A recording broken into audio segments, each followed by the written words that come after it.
Well, once again, we are here on iRacing Live for one of the most historic events that there is in world motorsport, and it's here only on Racesport TV and iRacing Live. It's the 12 Hours of Sebring coming up next.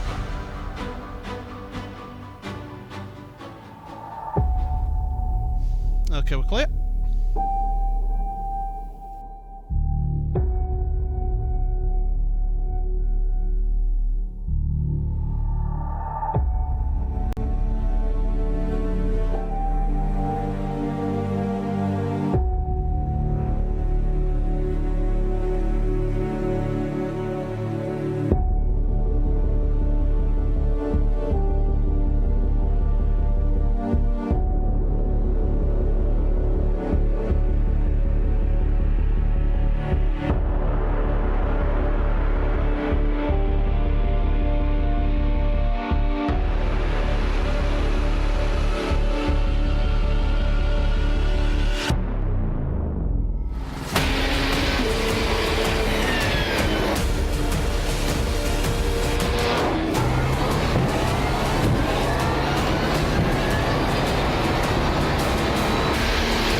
So, hello, welcome along, ladies and gentlemen. Thank you very much for joining us for the 12 Hours of Sebring here on iRacing Live, brought to you with Racesport TV. And what a race it promises to be here from Sebring International Raceway. Let's get a few things out the way. First of all, air temperature 26 degrees centigrade, partly cloudy with winds at 3 kilometres an hour. Almost a about 3.5, 4 kilometre racetrack. 3.5 miles long, 17 turns, and as I say, 12 hours in length is this race. And well, good afternoon everybody, hope you're well. Paul Smith here, and we're going to be here bringing you this coverage for the first 3 hours of the race. We will be stepping aside after that for the middle part of the race. Then the final 3 hours of the race we're going to be bringing you here also on iRacing Live and Racesport TV this evening, so make sure you stick around. Live timing and scoring will be available all the way through the event once the race gets up and underway, which is racesport.tv/timing. As I say, Paul Smith here. Just a couple of things also to mention. First of all, just like to wish all the best wishes to Will Vincent, who's not been too well these last few days. So hope you get well soon, and that you take it easy and rest up there. And also just want to give a quick mention also about the sad news that the commentary world and motorsport world has lost Henry Hope Frost, absolutely fantastic commentator and broadcaster, had such a passion, such a fever for motorsport, and he will be dearly missed. Our thoughts at Racesport TV go out to his family and everyone who knew him.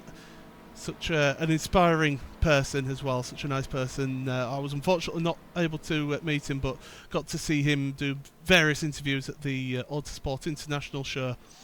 And yeah, you couldn't beat his passion for motorsport.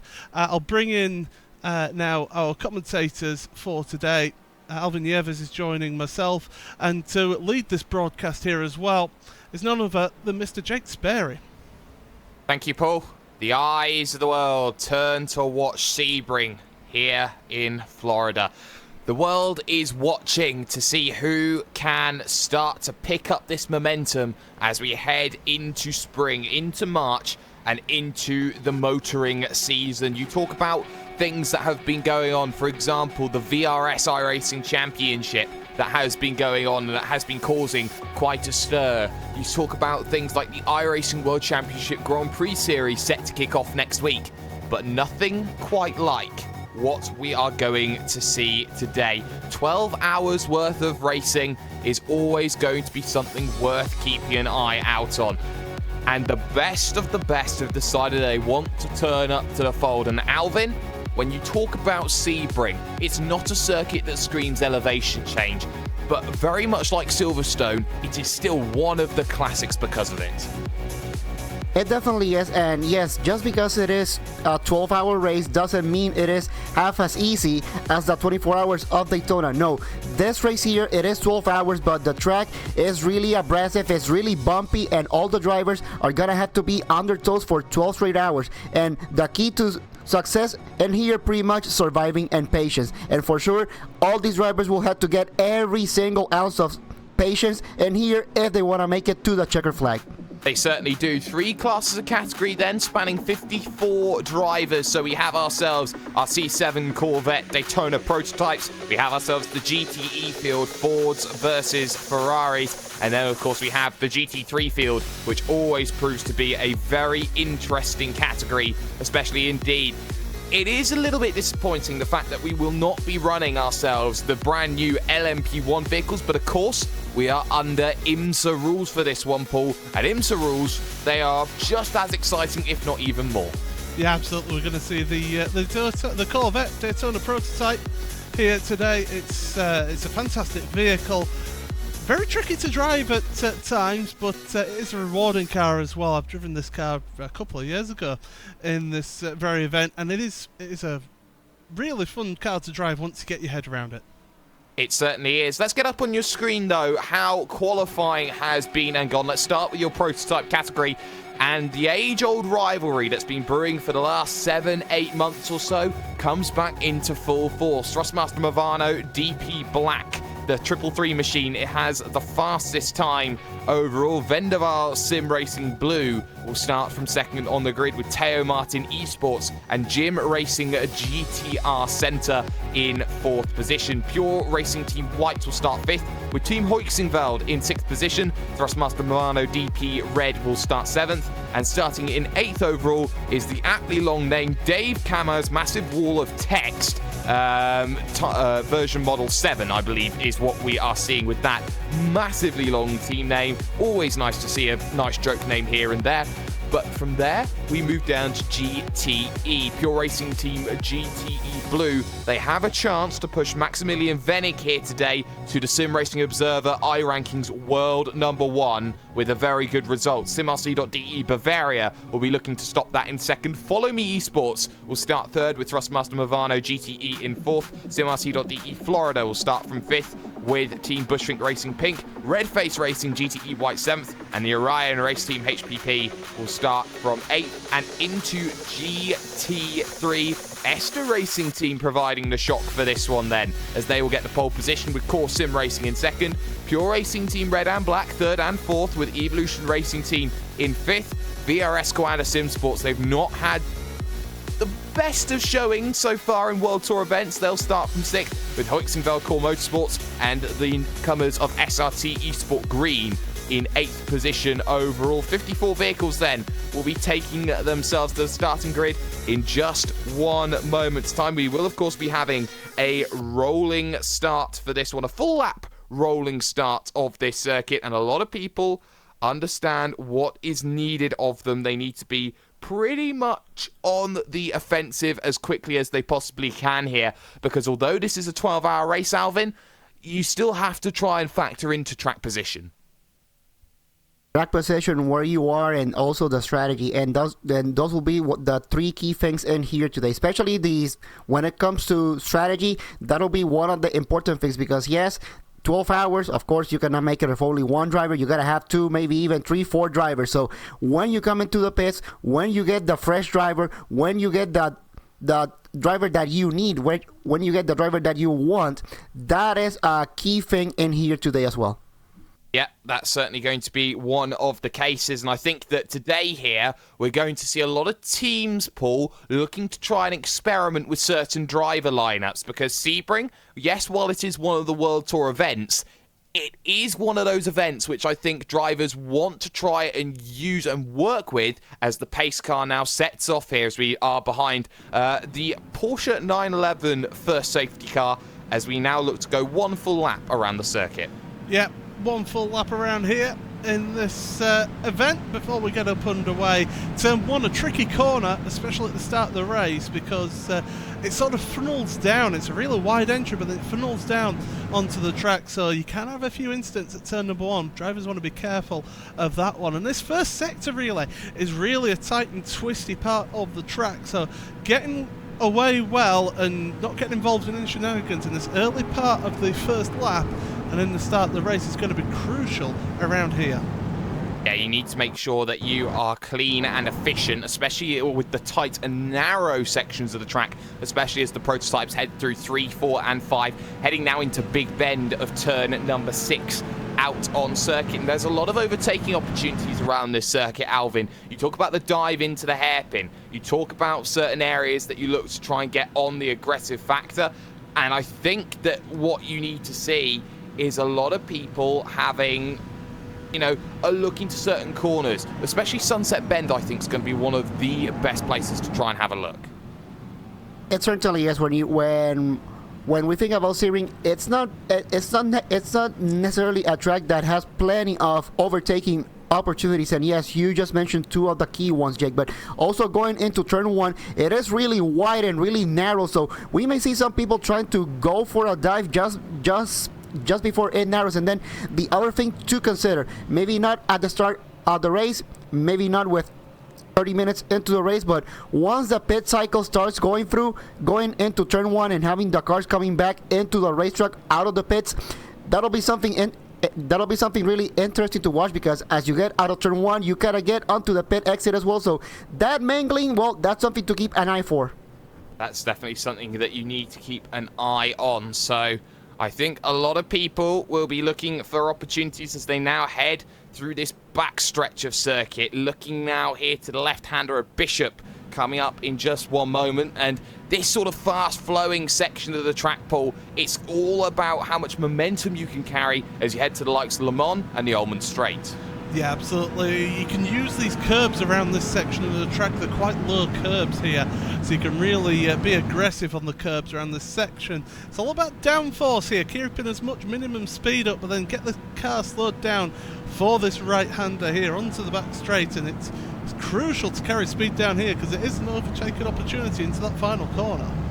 It is an overtaking opportunity. It's, though, going to be the age-old story. Vendaval versus Movano. The pair of them have battled so hard already this year. You talk about the likes of the Sports Car Open. They've been pretty much nose to tail with each other. You talk about the likes of the World Tours. You talk about Neo. They are always up there scrapping with each other, and they are always looking to get the one-ups over each other. Don't count out Teo Martin. Don't count out Jim Racing either, Tom Valentini, and of course the likes of Alvaro Romero behind the wheels. But rounding the final corner, Sunset Bend, the corner of 1,004 lines. Which one you take is the one nobody quite knows which one is the quickest. We are behind Tommaso Carla though. Green flag is though in the air, and let's get ourselves going then. 12 hours starts pretty much instantly, 3 wide. We're going to go for 4th, 5th and 6th as now Patrick Wolff and Christian Hewitt now want to go and battle it out with Romero into turn number 1. They come along, already contact, and round goes Teo Martin into the middle of the circuit, surviving, I believe, was Tom Valentini of Jim.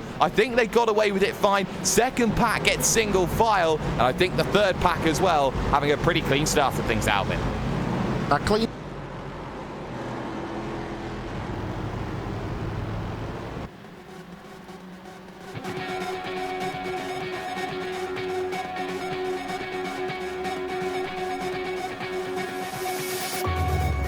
Welcome back then. Do apologise for the few technical problems that we were having there, but we are now back live with the Sebring 12 hours here on iRacing Live and Racesport TV, and to hand you back over to your lead commentator then, Jake Sperry.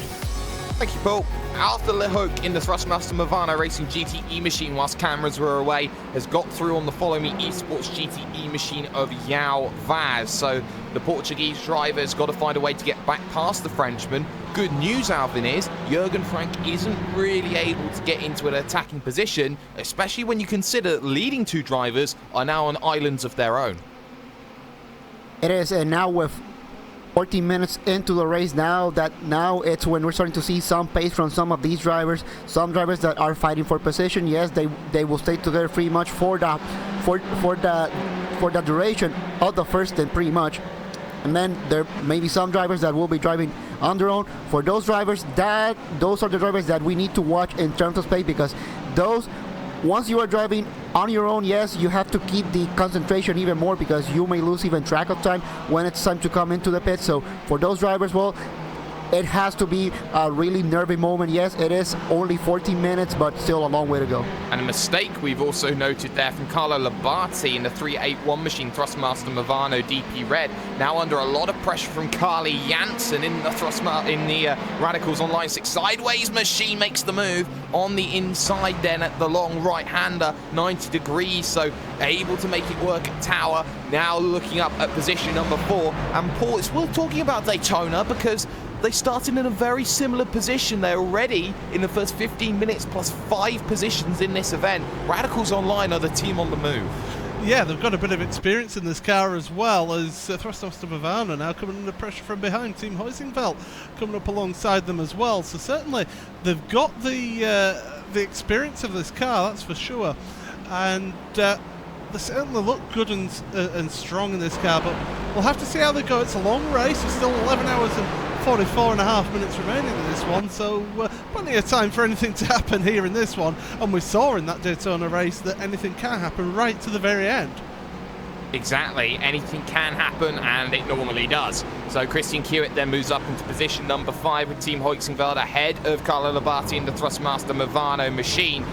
I do want to go back and talk GT3 though for a little bit. Marin Cholak holding himself out there at the moment, keeping the gap around 1.7 seconds at the moment, Alvin. Worth talking about Marin Cholak. It was a brave decision to leave Orion, go form his own team, move away from the iRacing World Championship and go into GT racing. Are we seeing here Esther Racing Team now looking to prove the potential and prove Marin Cholak correct? Well, there's still plenty of time to go for sure, but it seems like for now, Marin Cholak, he's doing a fantastic job leading the GT3 field. But yeah, it is a long year. It's always a challenge when you leave a team that's been established and you kind of go form your own. There is a lot of things to learn as a driver, as a team manager, as a setup mechanic. There's a lot of things that you have to work through. But for Marin Cholak, for now, it's just a matter of trying to enjoy the moment while you can. Yes, you are leading the field, but once pit stop time comes in, it will be interesting to see if somebody will come in and sub for him, who are the drivers that are going to be racing with him, because that may give us a clue of who will be forming this team in the future. Let's look at the 2016 GT champions at Sebring. We'll look at Wave DRS, number 5 machine, Giuseppe Curry, behind the wheel of that machine. They're in a scrap right now with the 88 machine of Triton Racing 12 Hour, the Polish team with Marcin Skrzipczak behind the wheel, and behind that Alberto Segovia trying to make inroads to the GTE machine. This one 4th position, but looking to try and get back to different areas of the field. You're going to see down to the inside, then we'll try the V Racing machine, but unable to really attack on the brakes. Wasn't helpful, gonna get close. You can see, Paul, just how that GTE machine almost dwarfs the GT3. Yeah, it certainly does. I mean, the thing is with this GTE car is it doesn't have ABS, so it actually brakes a little bit earlier than the GT3 cars, because they can just mash that brake pedal and go into the corner. They don't have to worry about that. They've got ABS, whereas that GTE car, they've got to worry about locking up the wheels. They've got to worry about looking after their tyres and keeping everything under control. And that's certainly what they're doing. And in the slower corners as well, they've pretty much got similar grip levels, because they're both on mechanical grip. It's through these faster corners where the GTE cars really shine. And let's not forget here in this situation, Alvin, that Skrzipczak's not going to let this one go easily because he is in that class-on-class scrap with Giuseppe Curry. So when it comes to the top speed, it's now going to have to rely on Segovia going to this inside, trying to make this move. Will try and pull out, but you can see the draft here really coming back to help here on Marcin Skrzipczak, and you can see frustrated is that driver. As you can see, Skrzipczak very opportunistic then going down to the inside of Giuseppe Curry, and I'm not sure Curry can really fight back, but he will have the inside to turn 1. Yeah, but we also have to remember that is sunset bend and any line can work, and for now Giuseppe Curry has made it work, but we may see 3 wide going into turn number 1 with the 3 GT3 cars from here, and oh my god, contact. And yeah, that's how it could end, and that's not the way you like to see things going, especially with just 20 minutes in. Yeah, and Alberto Segovia nowhere to go really, and that one then ends up in a little bit of problems. But we are now starting to get to the lap traffic stage of this event here, 20 minutes in. Santeri Kekkonen has the lead. Slim at the moment, 1.1 seconds. But now Vendaval have to negotiate the traffic. And traditionally, Paul, it is Thrustmaster Movano who are the better traffic negotiators when it comes to races like this. Yeah, they certainly are the better ones for dealing with that, and the very, I mean, you look at Masakala, you look at how many endurance events we've seen him and seen that team involved in.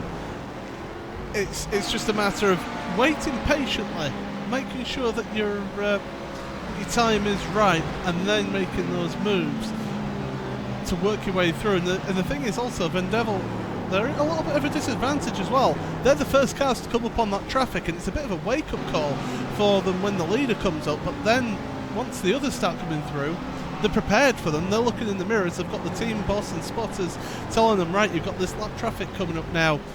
And so they're awake. But for that leader, it's always a little bit more tricky to start with on that first time through the field. And let's also remember here, Alvin, this is not a first-choice team that Thrustmaster Movano is going to put out, as hard across the grass will go Alberto Segovia. He wants to get out of the way of the leading two and does so very nicely. It's not Marcus Hamilton or Frederick Evers that we're going to be seeing in this Movano DP Black machine, or rather, we're going to see the driver of Jose Maria Lopez, Formula E driver, one of those drivers who has a lot of real-world experience and one that elevates sim racing onto that platform. He's arguably up there on the level of a Nicky Team. He is up there on the level of, say, a Max Verstappen in the way that he uses sim racing as a tool of development. And that is one of the great things that iRacing does provide to these real-world drivers. It provides accurate scan cars on accurate scan tracks, and that kind of helps them into their skills development. If we think in the day and age that we live in right now, kind of on-track testing is really limited due to budget and time constraints. So trying to get your time in a simulator and trying to get all your lines, all your braking points, everything that you need, all those cues that you as a driver need to get in. I think it kind of costs like maybe 75-80% of the track preparation, and then the other 20%, well, it comes down to the physical effort. It certainly does. We've got a battle going on in GTE right now between the 30, the 14 and the 34 out on circuit. So at the front of this train is Julian Affray for Red Face Racing GTE White. Behind that is Yusa Hirtala in the Inertia-Black Star machine. Of course, a shared effort between the pair of them. That I find very surprising. And behind that, Joel Guez in the Logical Vortex sim racing machine as well. I want to talk about the Inertia Black Star merger, I think we could say, for this event here, Paul, because it's very rare that we get to see those sorts of partnerships come into play. Very famously, Trans-Tasman Racing and TTL Esports came together in the VRS Championship 2 years ago. You look now at Inertia and Black Star, sometimes it is worth putting two teams into the same sort of team to try and get up there and get both of your teams to get the reputation and respect. We've seen a few combined efforts, as apologies for the interruption of pictures there. Yeah, we've seen a few combined efforts. I'm looking further down at the 555. They're involved in a real battle down in 13th and 14th in their class, as that team also involved Karajan Santowski makes their way through. But yeah, just going back to that Inertia Black Star effort, for an event like this, you see some collaborations happen. and see them come together. And really, if you feel that you've got a really good chance of getting a good position, or even if you're working towards an eventual full-time merger as a group, these types of events are a good place to start that. Get the team used to working together and get them really working as a team. And I'll tell you what, it's a nice paint as well, actually. I'll give them that. They've done a good job on the half and half Black Star and Inertia paint. Yeah, it reminds you of the British American Racing 1999 livery, the fact that they wanted two liveries, they couldn't have it, so they put them both on the same vehicle. We also just saw Giuseppe Iannucci lose 2 positions in the space of about half a lap for that Crypto G Racing 555 machine. One to Jan Senkowski of Team Hoytzinveld, of course, the reigning VLN champions, and then to Glacier Racing and Joni Hagner. So Giuseppe Iannucci, the New Yorker, his brother Pasquale, is also going to be in the machine as well at some stage, Alvin. You know, they're now dropping towards the back of this field, and they just have to find an element of consistency now. Okay, how do I regroup now? How do I keep this vehicle on the island and consistent? All right, I think pretty much Giuseppe Iannucci, he is doing what he needs to do. He is keeping the car clean, and that is pretty much the main objective here in the during the first hour, keeping the car clean.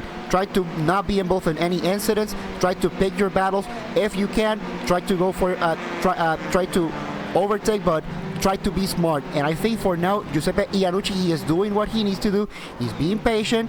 He's taking his time. As the race goes on, I think we are going to see that car, the 555, is going to make those positions. Yeah, he certainly does have that opportunity. ACR Zach Speed, though, the 29 under pressure. Here comes Sorg Esports P1 looking to make the move. Philip Sudbeck against Rene Kirchhoff, not going to happen. And let's make Cam Walsh very happy at Racebot TV. We're going to talk about the CTC racing teams. Journo Friche and Nuno Moreira, 2 of the greatest classic Lotus drivers you will ever see in sim racing. And these 2 teams now, they want to start trying to make positions because they are currently pretty much last, apart from the positive sim racing machine, Paul. Rather unfortunate. Oh no, he's there. We're losing you for a second, but we're back. Got you back now, Alvin. Well, sorry, I don't know exactly what happened in there, but you know, okay, things happen. I'll tell you what. I'm having a few technical problems. This is just adding to them. This is what we have to deal with live broadcasting, ladies and gentlemen. It certainly is, but, you know, we are troopers. We will push on. Ricardo Castrolado versus Patrick Pichler here, 72 versus 33. They're both working hard here to pull back in Marin Cholak right now here, Alvin. The gap's come down by another 0.2 of a second over the last few laps. It's a 1.5 seconds, and soon we will have a train of 3 for the GT3 lead. And that'll be really interesting to see how the P2 and P3 how they start closing the gap here and there. But Marin Cholak so far doing a fantastic job keeping the lead in there. I think he is doing what I think he's doing what he needs to do right now. Try to keep the car clean. You know, not be involved in any silly battles with the Daytona prototypes. If he sees a faster car, just let them go by, no problems. And I think he is doing a good job just trying to keep the car clean. Once pit stop time comes in, just come in, do your service, and then get out. And Paul, when we talk about Patrick Pichler, I think he doesn't get the credit he deserves. If he was on pretty much any other team in sim racing, he would be heralded as one of the greats. Because he's in such a strong German team like Pure is, I think he gets himself put under an immense amount of pressure, and I think he gets lost in the shuffle for good or for worse. As we see again, Santeri Kekkonen trying to make his way through. He gets one as he looks to now try and attack the other, but he will get stuck through the left, right, left. And this is good actually play there from Pichler. He says, it's your job to get around me safely, not for me to get out of the way. Yeah, that's it. A lot of people will know that Formula 1 with its blue flag rules in endurance racing. Blue flag, it's just an advisory. It's just here to tell you there's a faster car coming up behind you. There's no rules behind actually moving out the way. So very good driving from Patrick there to be able to just hold his line, keep it going as fast as he can. You can see behind he's got Ricardo Castrolado as well. But yeah, he's a he's an underrated driver, is Patrick. He really is. And I don't think enough people celebrate his achievements and his ability just purely because, as you say, he's in such a strong team there. He is in a very strong team, as we saw Santeri Kekkonen a little bit held up by Marin Cholak. He gets around that without too much more difficulty in that situation. It's now Tommaso Carla's turn to negotiate the leading three in GT3 right now, but we'll see Tommaso Carla really hit his better area, and you are right in the sense that his achievements don't get heralded as much as maybe they should do. So I think that is something that we are definitely going to see. Alvin, when we're talking about Pure and Core, you know, Core Sim Racing really came to the boil in this last season. Pure have been around for year after year as one of the best, but the one thing that I think Pure Racing team are lacking right now is silverware, because they are so good, they are so amazing. The only sort of fulcrum they haven't been able to conquer so far is VRS iRacing. Here's the main thing with Pure Racing. They are fast, no question about it.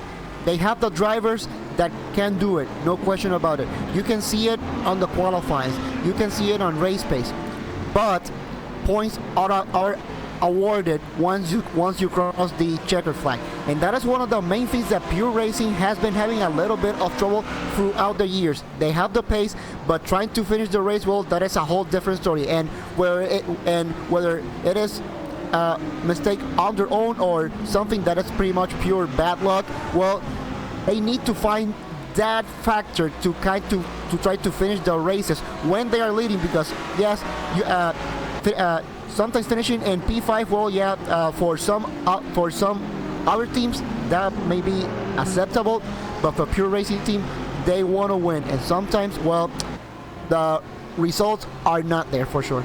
Sometimes they're not. We've still got this going on in GTE right now between Redface, Inertia and Vortex, and we're seeing how Juuso Hietala is able to get close, Paul, as they head to Sunset Bend, but not really able to attack Sunset Bend. Trying to pick the run up off the exit, has a much tighter line to work with, but you see Julian O'Fray is able to really attack off that exit, get the traction down. There's no real opportunities then to really make that charge, that longing attack that I think that a lot of people get to see. It is worth noting in this situation, though, it is a Ford versus a Ferrari, so strategy could come into play. The Fords are better on their fuel.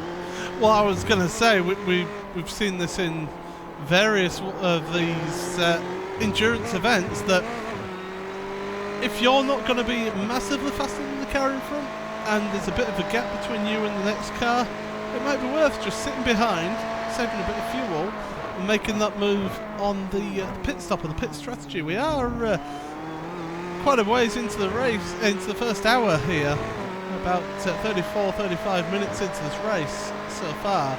So things like the Daytona prototypes will be looking for a pit stop, not in the far future actually, and that's when you start seeing this pit stop phase happen. But that Ford right now, just sit there, get a bit of fuel saving with that draft. But you know what?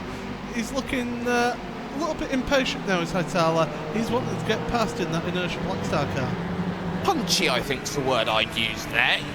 Juuso Hietala's looking punchy. He wants to try and find a way through. He's probing for information. When he gets enough information, he will go and make that move. And I think that's what Hietala will be looking for as they head now through this next right-hander, as they head up onto the Oldman Straight once again. You'll see Hietala now really look to try and push on the accelerator, use the draft, close in that gap, but the issue is that he closes, he doesn't quite get close enough, and you need a strong point of braking, I think is the right words to use when it comes to this right-hander of Sunset Bend. And again, Alvin, it's again the perennial game of sitting and waiting, and sometimes you have to wonder even if it would be worth letting Joel Guez through to try and use Guez as the pick to get past O'Fray.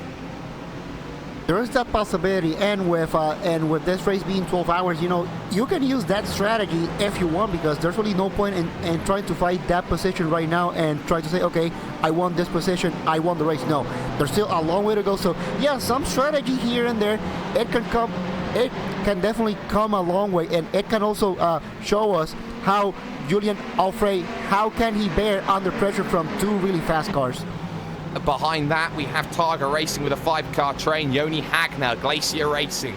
Team Hoitzenfeld's in the mix. You've got Crypto G Racing, and you can see down to the inside, Joni Hagner will go, and Glacier Racing starting to think about making moves, and is making moves. And Joni Hagner, I think this is a renaissance in his career, Paul. We saw in 2016, 2017, how he really struggled to find a vehicle that really suited him, but then suddenly he found himself in the likes of, say, the Audi GTO, and he went, this is my vehicle, I won't have it any other way. But look at that Targa machine look to try and attack back as they make the run to tower. Yeah, he's not giving up the position as Niall Quinn, that's for sure. But Joni Hagner, as I say, great to see him in that car doing so well in that Glacier Racing car, and it's good to see Glacier Racing doing a good job here. They're kind of in the midfield at the moment in that class, in that GTE class, but they are moving forward, and they are trying to get forward now. There's just under 2 seconds between them and Team GT in the number 13 car, so they're not that far behind the next pack of cars. But down that back straight once again into the final corner, they've just pulled out that little bit of a gap now as Joni Hagner, 0.3 of a second, so you would think for the moment he's got that position sealed. And it's not just that, it's the vehicle behind all of it that they have to worry about. A certain Santeri Kekkonen, as Vendaval Sim Racing will look to try and make that lap traffic a factor. GTE traffic may be slightly more difficult to negotiate, Alvin, than the GT3 traffic, mainly because there is less of a difference in pace between the pair of them. It definitely is, and here's the deal. I'm pretty sure that when it comes to GTE and the Daytona prototypes, when we talk about levels of downforce, they are pretty much right there. They have the same level of downforce. What makes it different? Well, for starters, the GTE cars, well, they are running the Michelin tires versus the Continentals on the Daytona prototypes. So that kind of makes it a little bit of a scary moment when we talk about handling. But the Daytona prototype definitely has the horsepower to try to overcome them. So it's really trying to, as soon as you get out of corner exit, punch it if you are in the DP and try to overtake on the straights, because trying to go under braking, well, it's going to be really difficult. And they were very close to Mikko Nurmi and that inertia sim racing machine. So Santeri Kekkonen, we know how when he's in a slower category, he doesn't like letting vehicles pass. I think he's just very, very angry when he gets to traffic because he doesn't like to be it and he doesn't like to get past it either. So I think Santeri Kekkonen will have the bit between his teeth as he will look to try and attack through this. But you can see how he will get held up now through the lefts and rights. It will only be when he rounds this final right-hander to get onto the Oldman straight they can really make that opportunity. Slow off the exit, though, was the driver of Niall Quinn in the Targa Racing machine. He was too wide on the exit. They almost had to force it 3 wide there, with the likes of Jan Sentkovsky trying to go down to the inside, and makes the move. And you can see just how quickly it's cleared by Kekkonen. Yeah, it certainly is. And down into that final corner, gets the job done. And we do see a car going on to pit road. Yeah, we do. Crypto G Racing, Giuseppe Iannucci. Now, this is way too early for a scheduled pit stop, you would imagine. There's obviously something going on there, is meaning that they're having to make a pit stop very early in the race here. The only thing I can think here, Alvin, in this situation is that Crypto G are going to try and run the tank dry on the next few stints, and they're getting the short stop out early. There is that possibility as well. And then, well, one thing to consider now that we are talking pit stops, for the GTEs, there's really not much strategy when it comes to fuel and tire, because they are both done at the same time. So it's just a matter of you get in, put fuel, tires, and go. GT3s, well, that will be a totally different story, because tires and fuel, they are done separate. So that will be the really interesting strategies where they will be coming from. The DPs, they are similar to the GTEs in terms of pit stops. So for the GTEs and the DPs, the question is, once you come into the pits, trying to minimize the amount of driver swaps that you're doing, because that's where you're going to lose time. The traffic is playing a factor in GT3, and Patrick Pichler, for the first time, is within a second of Maran Cholak. So Cholak now becomes the man under pressure as Patrick Pichler looks to start slowly turning that screw, making sure that every half a tenth of a second that's reeled in, Paul, starts to become a real problem. Point is just in front of that. Off goes the prototype. That was Chris Santiso of the Delta iRacing team. So Maran Cholak there, maybe a little bit of a lucky, fortunate situation there, but now Patrick Pichler is starting to bend Cholak to his will. Yeah, he's really putting the pressure on here now as Patrick Pichler, as they're heading through this rather fast, high-speed left-handers into the braking zone. It's tricky with this one. You turn in and then brake for this right-hander. Try and hook your wheel over the curb on that right-hander. Don't use too much that left. And again, get the car over the curb on that right-hander and you get the best possible run out of here. Pichler just not able to keep with Cholak at the moment. In fact, I would say that Maran has just pulled away slightly through that section. And he's going to hold that 0.6 of a second lead that he's got at the moment here. Yeah, 0.6 of a second for the moment, but right now you're going to see more traffic try and assert itself in. This is Philip Sudbeck of the Sorg Esports machine behind that. Rene Kirchhoff trying to stay with it in the ACR Zach Speed machine. So Ricardo Castrolado, don't count him out in this situation. He needs to make some progress going forward. We've just seen Redface Racing GTE White also come down onto the lane, so they're making an early stop. Where they come out, though, in comparison to Crypto G, they were in the group ahead. They should get out with not too much worry, and the answer is no worry at all. They get out, but they are in the middle of the traffic here. They will have to get past the likes of Jack Sedgwick. Alvin. It certainly is, and that'll be a really difficult task in here, trying to negotiate the traffic, and that is one of the key things here in this race as well. Once you start going through traffic, trying to negotiate it, and as the hours go by, this traffic will get spread out even more. So now I'll say now is the most difficult time to go through traffic because the cars, they are still bunched together, but once the race keeps going, pretty much the whole field will be kind of spread out. So it'll be no rest pretty much from I'll say hours 2 or 3 all the way to the end, because you will have to deal with at least one car going into the braking zone pretty much each time. Oh, can I ask you a question about Inex? Because I see the driver lineups that they pull out, and they've lost drivers like Yoni Tamala over the years, and I wonder if Inex has too many drivers of one type of category. For example, I see Jack Sedgwick as this driver who would be good at ending stints the same way that he did, say, in VRS iRacing a couple of years ago. Would you say that there are too many drivers who are classed as anchors at Inex? Oh, you love your anchor drivers, don't you? I love an anchor. It's a tricky one, is that. I mean, we've seen how teams have sort of grown and got smaller over the years, and how different drivers move across different teams.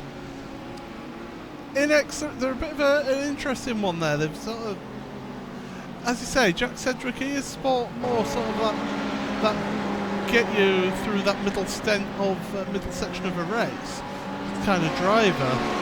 Considering when you've got PJ Sturgios his position behind in class as well as teammate, I really don't know how to answer your question, Jake. It's a tricky one because he is a good driver, is Jack, don't get me wrong. I mean, we see him in the Neo Endurance series on Racebot TV and iRacing Live, so he is of a certain calibre. It's just whether he's in that top 1% of drivers in that team. To be in that team, you've got to be good. So, they feel they can entrust him to start the race, which is, some would say, is the most difficult part of the race.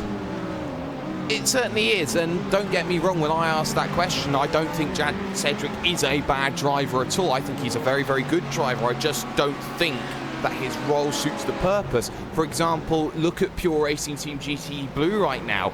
You've got someone like Maximilian Benecke behind the wheel, and yes, he's a God-given talent, but his talent is pushing forward. He's got an 11-second gap over SimRC.de, Alvin, and he is working alongside Maximilian Venig, alongside Jonas Vollmeyer, to help Maximilian Venig potentially get to the world #1 status in the Sim Racing Observer iRankings.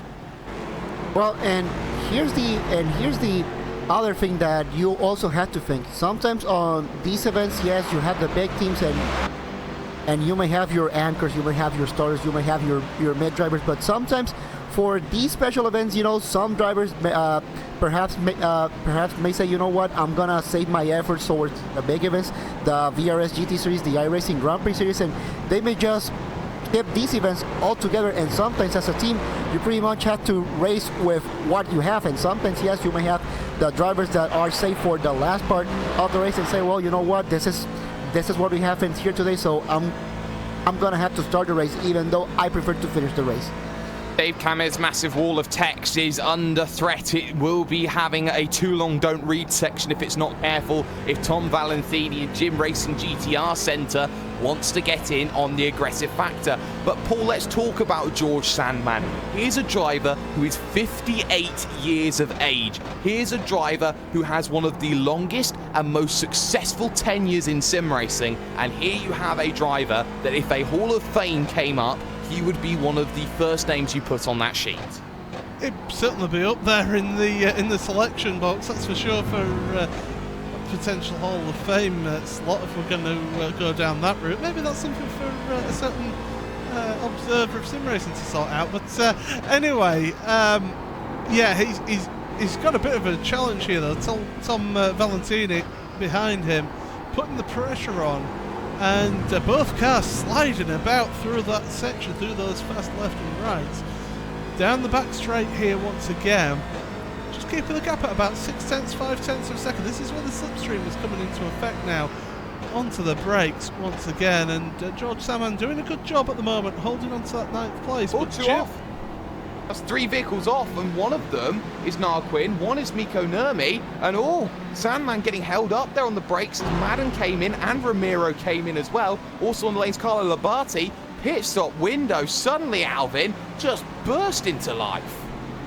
Well, we are into the pit window for the Daytona prototypes. They pretty much can go into around 45 to 50 minutes into this race, and now it's the time for the Daytona prototypes to come into the pits and see what type of strategy comes in. George Sandman into the pits. It doesn't look like they are going to change drivers. We also got into the pits. We got Carlo Labate, we got Alvaro Ramiro from Teo Martin Esports. So, yeah, the pit cycle for the Daytona prototypes, it's starting for sure.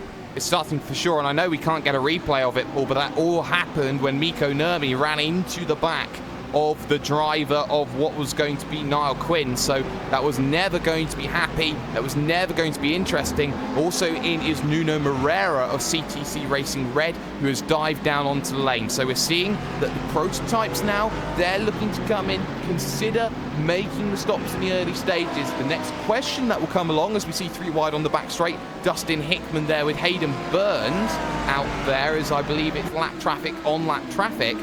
The question will be, when will Santeri Kekkonen dive down onto the lane, and will it be Movano making the dive first with Tommaso Carla? In fact, here comes Kekkonen now, Paul. Yep, certainly does. Onto pit road now. And he's got a long way to go before he gets to his pit stop. He's right at the end here. And this is going to be the interesting one. As we say, you could change tyres and fuel with this car at the same time.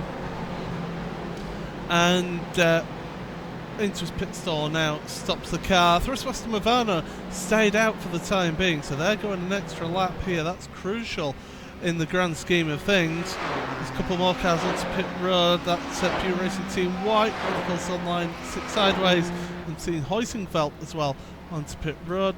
But Santeri is waiting patiently, waiting for the fuel and tyres to be done. And it'll be all set to go. 24.7 seconds on his pit stop there for Santeri. So not a bad pit stop really.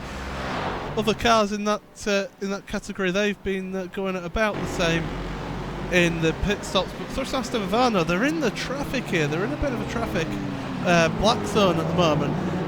And really, it's not the sort of in-lap that they'd want to be getting coming into the pits really, because you'd imagine that they're going to be coming into the pits this next lap or so. And you also have to look at this with the driver of Santeri Kekkonen. He's held up by Rene Kirchhoff of ACR Zaxby, who doesn't have to let him through. This is a battle for positions. They get past Niall Quinn of Tiger Racing. So right now, Rene Kirchhoff, every right to fight for this position. Down to the inside as they head through the lefts and rights. Santeri Kekkonen makes very light work of that move, and a very, very accomplished move as well. So the question will become, Movano have cleared the traffic. They've got around the likes of Hayden Birds, Arthur Lehoke, and also the likes of Gianni Vecchio as well. Tommaso Carla able to go a lap longer here on this opening stint. And when you talk about margins here, Alvin, at the end, fuel will become a margin, tyres will become a margin, and as they dive in, driver changes in this Daytona prototype become a massive margin. And that'll be one of the key things here for the Daytona prototypes, how to minimize the driver swaps, because yes, we know that once you do the driver swaps in the Daytona prototype, it may cost you like 5 seconds. So how to minimize those driver swaps, I think we are going to see some of the DP teams trying to go 3, maybe even 4 hours to try to minimize that time lost. Yeah, you certainly do. You see Tommaso Carla in his box. He hasn't changed driver at all. Here comes Kekkonen out of Sunset Bend on the concrete as he looks to make that run. And that's another point of contention I want to talk about in a little bit. But you see Carla waiting, finally gets off, but goodbye, see you later. There goes Santeri Kekkonen. No opportunities to make anything happen. So it's as you were. But Paul, concrete to asphalt, it's such a difference in property. That's one of the most unique things that comes across with this circuit. It's such a bumpy circuit as this track. Of course, it is an old airfield here, and the mixture in surfaces, you've got to set the car up to be compliant over those bumps. If you have a car that's nervous, I mean, you look down into this hairpin, you go from tarmac down the straight into the braking zone, all of a sudden you're hitting concrete and then back up to tarmac again. It's those mixture of surfaces that really test you as a driver around this track. And it's all about your setup, all about getting the car right for the track and for how the drivers feel. And even going around here, you can see sort of how much rubber's getting put down so early on in this race. It's quite a warm track temperature, and there's the change of surface, concrete to tarmac once again. And Kekkonen though is looking quick so far, second lap on these tyres, and you never know, we could see some new fast laps getting set as we get further on in this race. Teams that haven't come in are the GT3 teams right now. They are in a fantastic scrap at the front of the field. 1, 2 and 3 are nose to tail, and when we saw what happened at the Bathurst 12-hour, Alvin, we saw just how aggressive drivers could be. We saw 3 wides almost. We saw drivers taking the gamble moves. In this race here at Sebring, it's been a completely different style of racing. It's been, let's build our gaps, and only when we feel comfortable to what track position shall we make that move. Down to the inside looks Tom Valentini in the Jim Racing GTR Centre. Of course, that is a deal that has almost all but buried GT Ross as a force in sim racing. I think we're looking right now here at a really mature battle, I think is the right word, between 3 of the greatest drivers that we have seen in sim racing for a while. And that is one of the key things on a race like this. You have to be patient. Yes, from the drop out of the green flag, you want to be racing, but you also have to pick your battles. And yes, we saw some teams trying not being that patient, and we saw them paying the consequences. But fortunately, they're still running. It is a 12-hour race, so plenty of things can happen. Yes, but it doesn't sit well when from the get-go you start being really aggressive on a race like this. It's not going to pay off. No, it's not, and this is a circuit that the moment you start stepping out of line, you start running into a few issues. This isn't a Herman Tilke designed track here, Paul. You know, it's grass if you run off wide. You are not going to stop with your brakes if you get out on that grass, even half a tyre. That's it, but you could be in the braking zone going into, say for example, this hairpin here, get a wheel on the grass, all of a sudden you're facing the wrong way with cars coming flying at you, and you've just got to sit there and wonder, oh right, I've got to get this car spun around again. And certainly that's what the got to contend with here. No sort of tarmac runoff, as you mentioned. And so it's all about precision around this track. It's all about knowing which curbs you can use that don't unsettle the car. And really, these drivers have got to work hard, work with the traffic as well.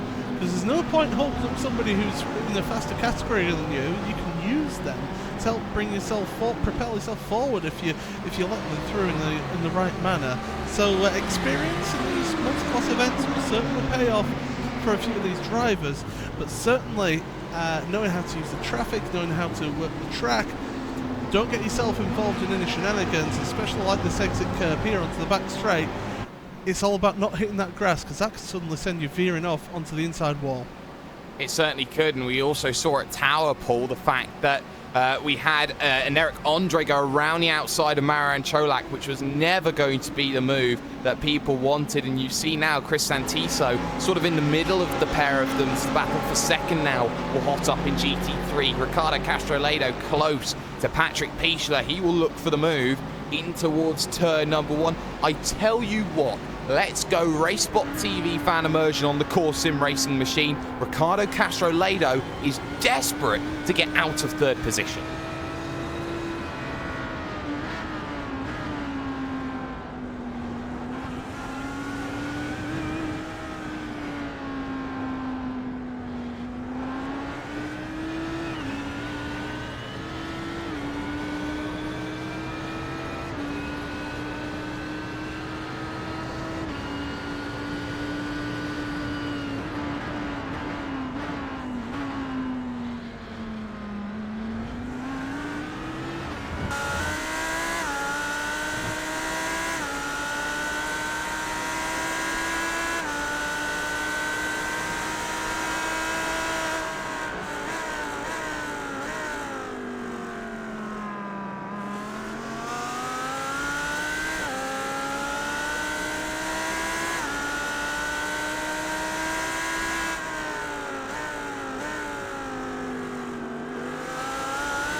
Pretty comfortable lap from Ricardo Castro-Ledo, but he struggled in comparison. A 2:03.1 compared to the 2:02.4 of Patrick Pichler. The 2:02.4 of Maran Cholak has dropped 7/10 of a second back on that last lap as the likes of Rene Kirchhoff makes his way through, as now Samuel Roth will want to get himself through as he gets stuck through the S's section of 3, 4 and 5. Beautiful sweeping section of track, Alvin, that bit.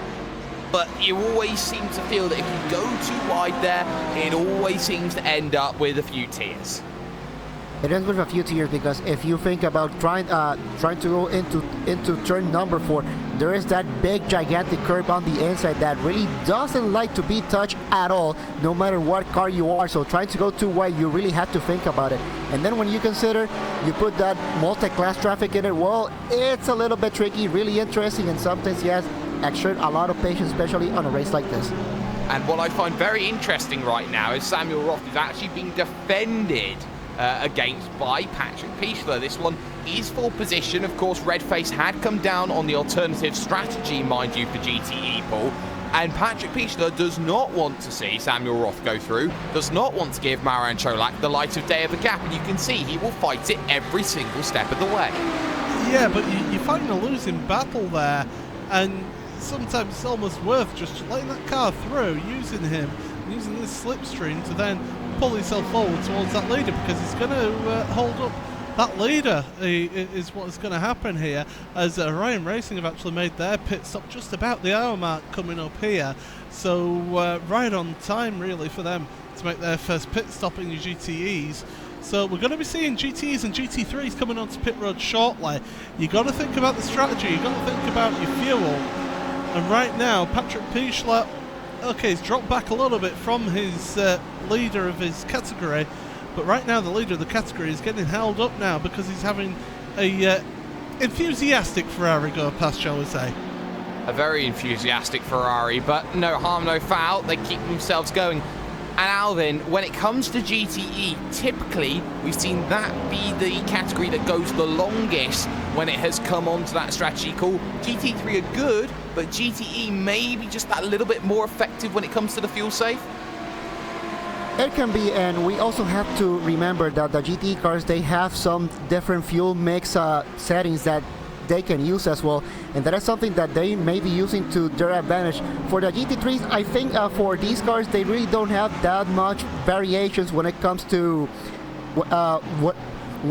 when it comes to fuel saving. So it's just a matter of trying to run the race that you can, and then the question is, are you coming into the pits for fuel only or fuel and tires? I think we've hit that sort of window. João Vaz, Follow Me Esports on the lane. Gianni Vecchio on the lane. Arthur Lehouk down on the lane, as is Scott Brazier, as is Marcin Skrzypczak, Mika Nitimaki on the lane. Joni Hagner dives down. Pit stop party, I have said it, I will call it. So we're seeing here on the hour, there's two strategies at play, Paul. You either go to the hour and pit on every hour, or you go to the tank is pretty much dying and gasping for another little bit of Sunoco fuel. That's it, and there's benefits to both strategies really. I mean, with these GTE cars now, they can do the tyres as well as fuel at the same time, so they don't have to worry about sort of the extra time it takes to put tyres on. You can put fresh tyres on every pit stop if you want. But the thing is, if you're doing it on the hour, you don't have to fill up the tank completely every pit stop, so that means that you're able to put in less fuel, you're spending less time on pit lane. Vice versa, if you're going to run it till the tank is empty, you're going to be spending the most time on pit road because you're filling up the car completely, but you will then have a shorter pit stop, a much shorter pit stop for your final pit stop. So it can kind of even out, and it just depends on what you as competitors, as a team, feel comfortable with running here today. It certainly does, as we watch Maximilian Benecke look and dive down onto the lane. Your leader in GTE, Pure Racing Team, looking to prove that they are the strongest team in the world, and that is their one and only goal, and they will not have it any other way, as he will search for his box, which will be about midway down pit road. He hits it inch to perfection once again, and he will look to take the fuel, he will look to take the tyres, he will not look to make the driver change. Of course, Maximilian Venig and Jonas Vollmeyer will be the two drivers who they can bring in at any given time. Also on the lane, Sindre Setsos, Jack Sedgwick, PJ Sturgis, Kei Kashube, Bo Albert, Sebastian Schmalenbach and Maran Cholak. So the leader came in, staying out in GT3 Alvin, Core Sim Racing, Pure Racing Team Red. And now here comes the interesting part here on the pit strategy.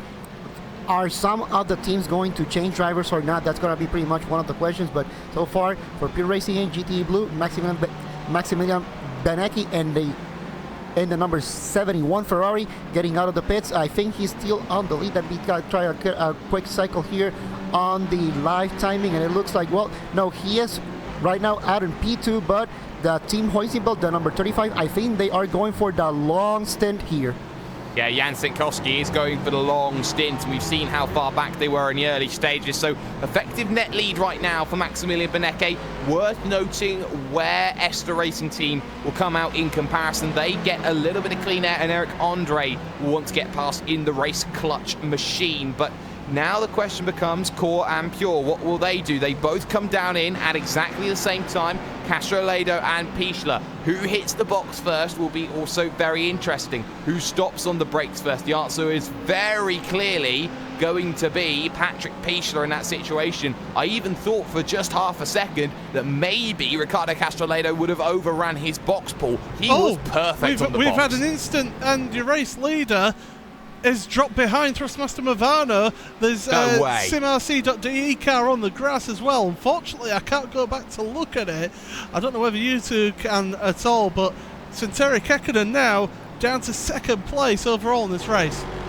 And it's not the first time that they've come together. They have history, and that goes back all the way to maybe a certain area, like, shall we say, Paul, the likes of the 10 hours of Suzuka that recently just happened. I think something like that may have a bit of influence, and they will be shouting at each other over it.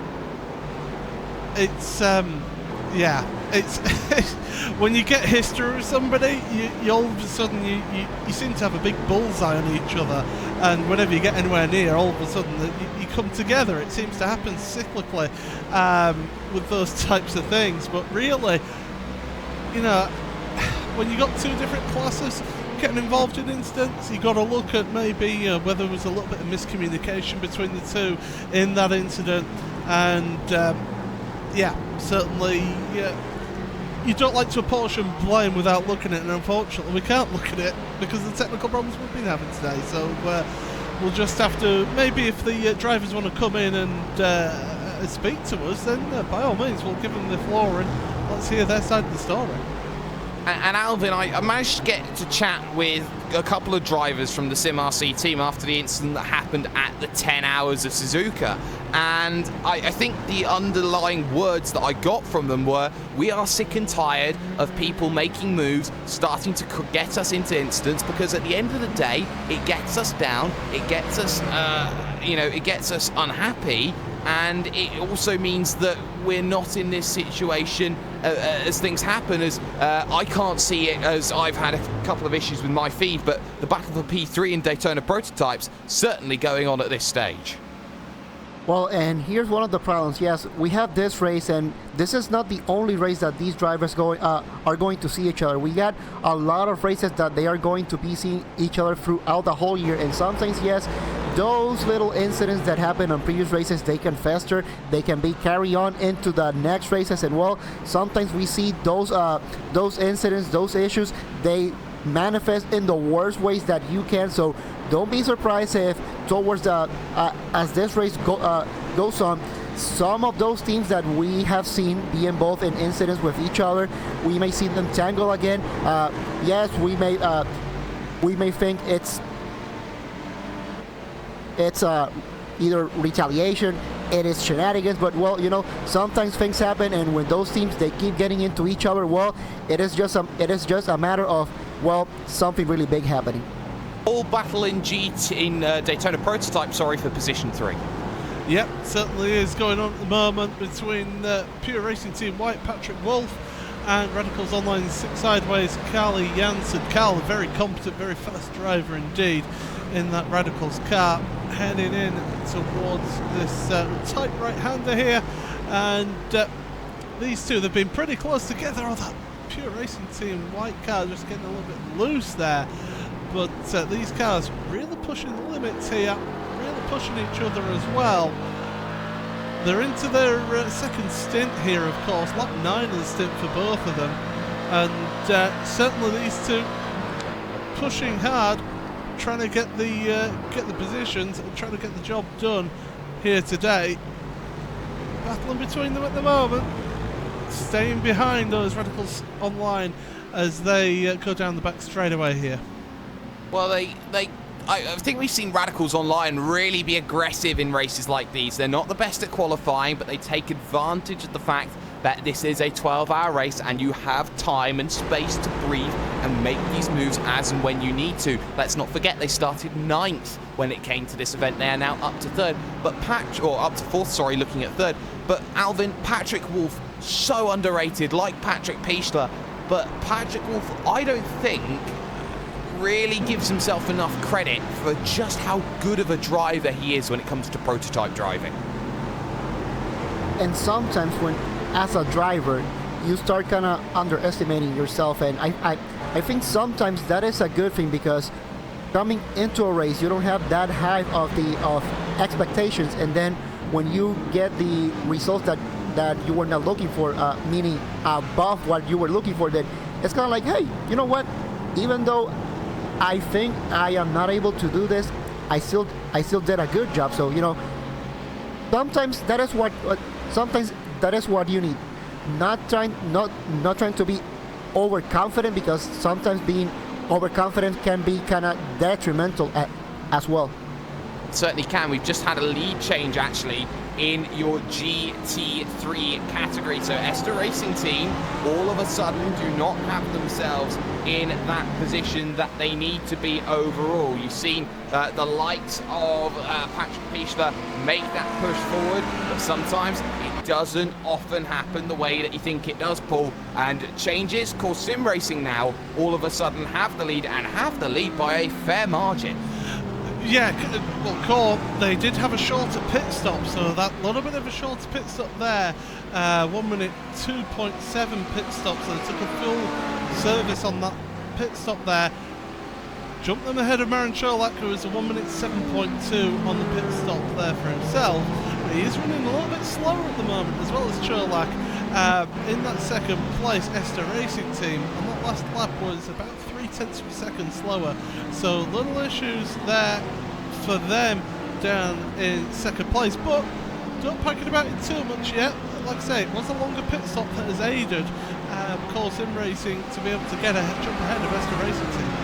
A short stop for track position, we have seen that often, and they are going to try and use that to their advantage, but 1:56.4 last time by from Vendaval Sim Racing. Compare that to the 57.1 that Tommaso Carla made. Half of the gap has been closed. It's down to 0.7 of a second. A bit of traffic there in the form of Mikko Niittymaki in the Black Star Racing machine. So they've got past Niittymaki, and now Kekkonen can start thinking about Tommaso Carla now once again for the second time in this event. And very similar in terms of an hour ago, Alvin. I think Vendaval want to lead this race from the front.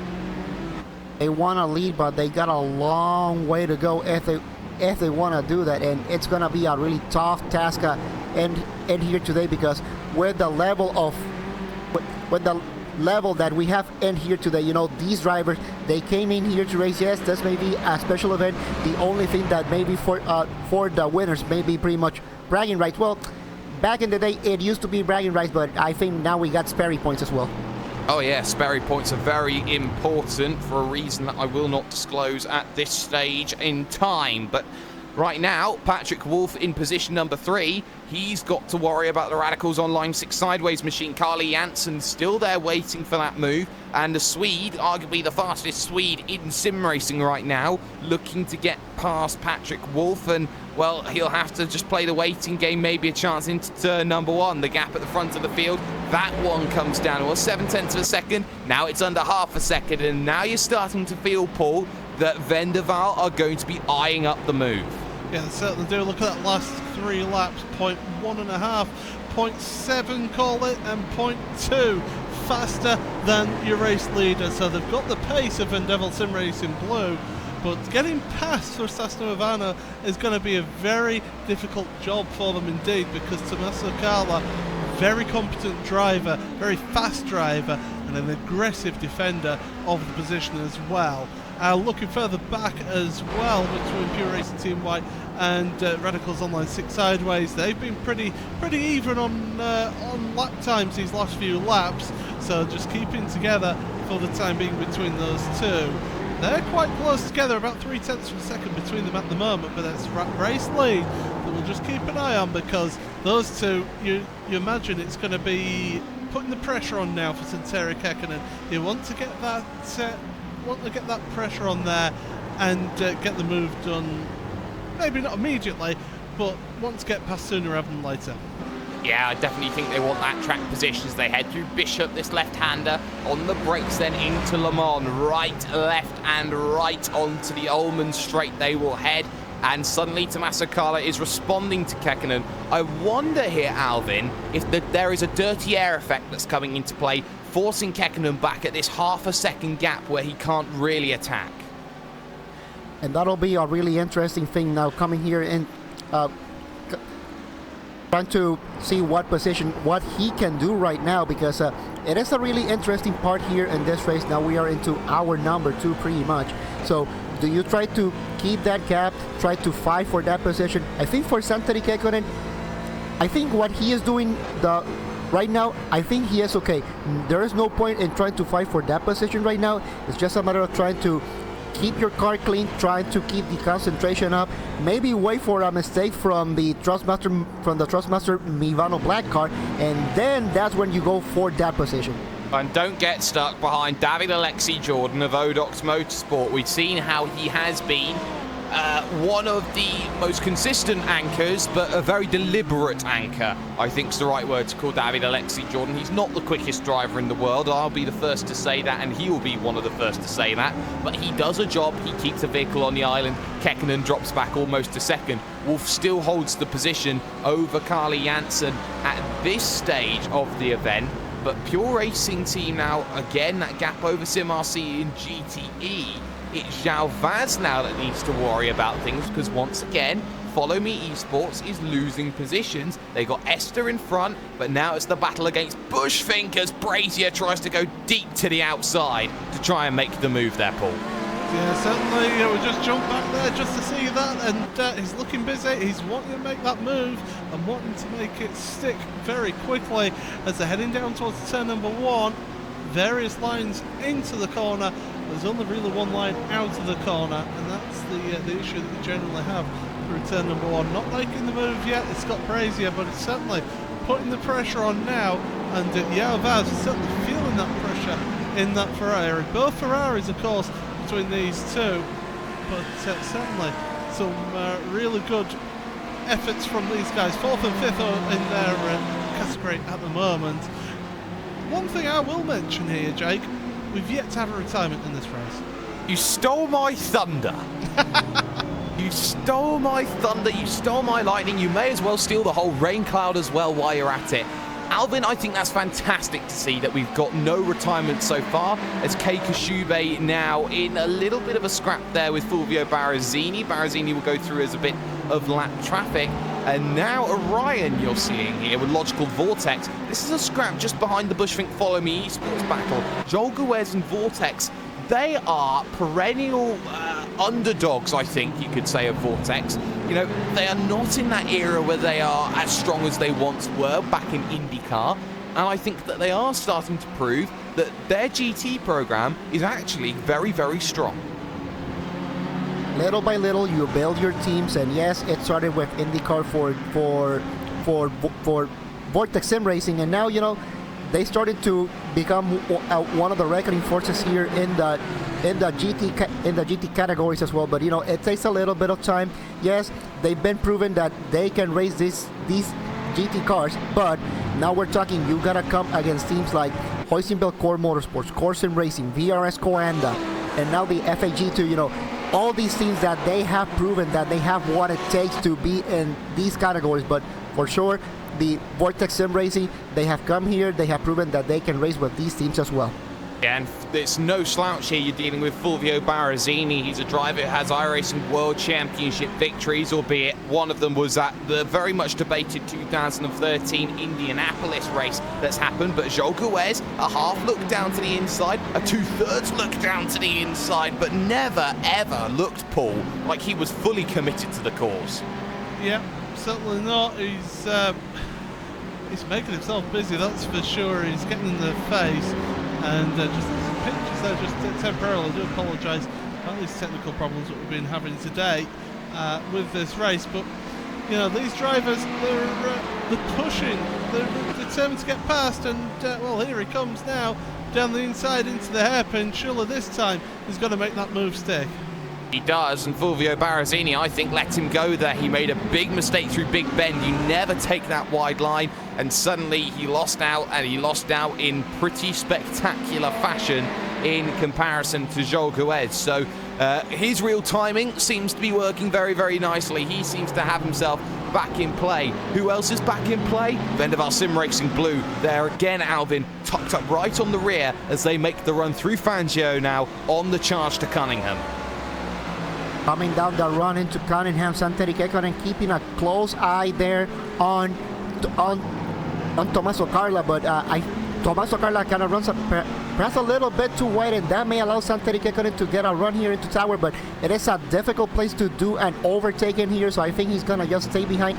Now coming here into this short straight into the king, but there is traffic in front, and that may play a big factor. PJ Sturgis in front, he stays all the way on the inside, and Tommaso Carla goes into the inside, so does Santeri Kekkonen. Yeah, both of them negotiating PJ Sturgis very well, and you can see just how aggressive Tommaso Carla is being. There's not much you can say for Santeri Kekkonen in that situation. He was so much more shallow, and yes, you can get that argument, Paul, that the white line is finite and final. If you don't get an off-track incident point and you use that to your advantage, if all drivers go off the circuit and extend there, why wouldn't you not use it? Absolutely, use everything that you can use legally within what the iRacing system allows you to, and that's what these drivers do. Some of them do push the luck a little bit maybe and go that a little bit too far, but most of them using what they can do. That's what testing's all about. It's not just about getting the setup right, it's about learning what's the best way and the fastest way to go around this track. It's all about minimising the angle of the corners, giving it the angle of least resistance for these cars, and that's certainly what these guys are doing here. We had a Bushlink Yellow have been trying to get with Francois Movano. Oh, they've got a car around in the middle of the last corner. Van Devil Sim Racing Black. Unfortunately, we won't be able to bring you a replay, but they're stuck on the inside. They're waiting for traffic to get past, get a gap in the traffic so they can maybe reverse it back. Maybe worth them just taking a tour there, and they've taken out one of the Sim RC cars.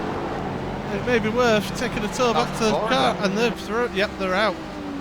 Yeah, and the SimRC.de Florida machines, not the first time they've been involved with a Vendaval machine. They were involved with the Vendaval prototype, now with the Vendaval GT3 effort. And I have to say, SimRC would have seen that vehicle slow when it came to the relative, Alvin. They would have known that there is a vehicle stopped somewhere on circuit. Yes, that part of the track is blind, but you saw 20 vehicles go past without any issues at all. It was Dustin Hickman not having the foresight, I think is the right word, to see that where Hayden Burns could be out on circuit.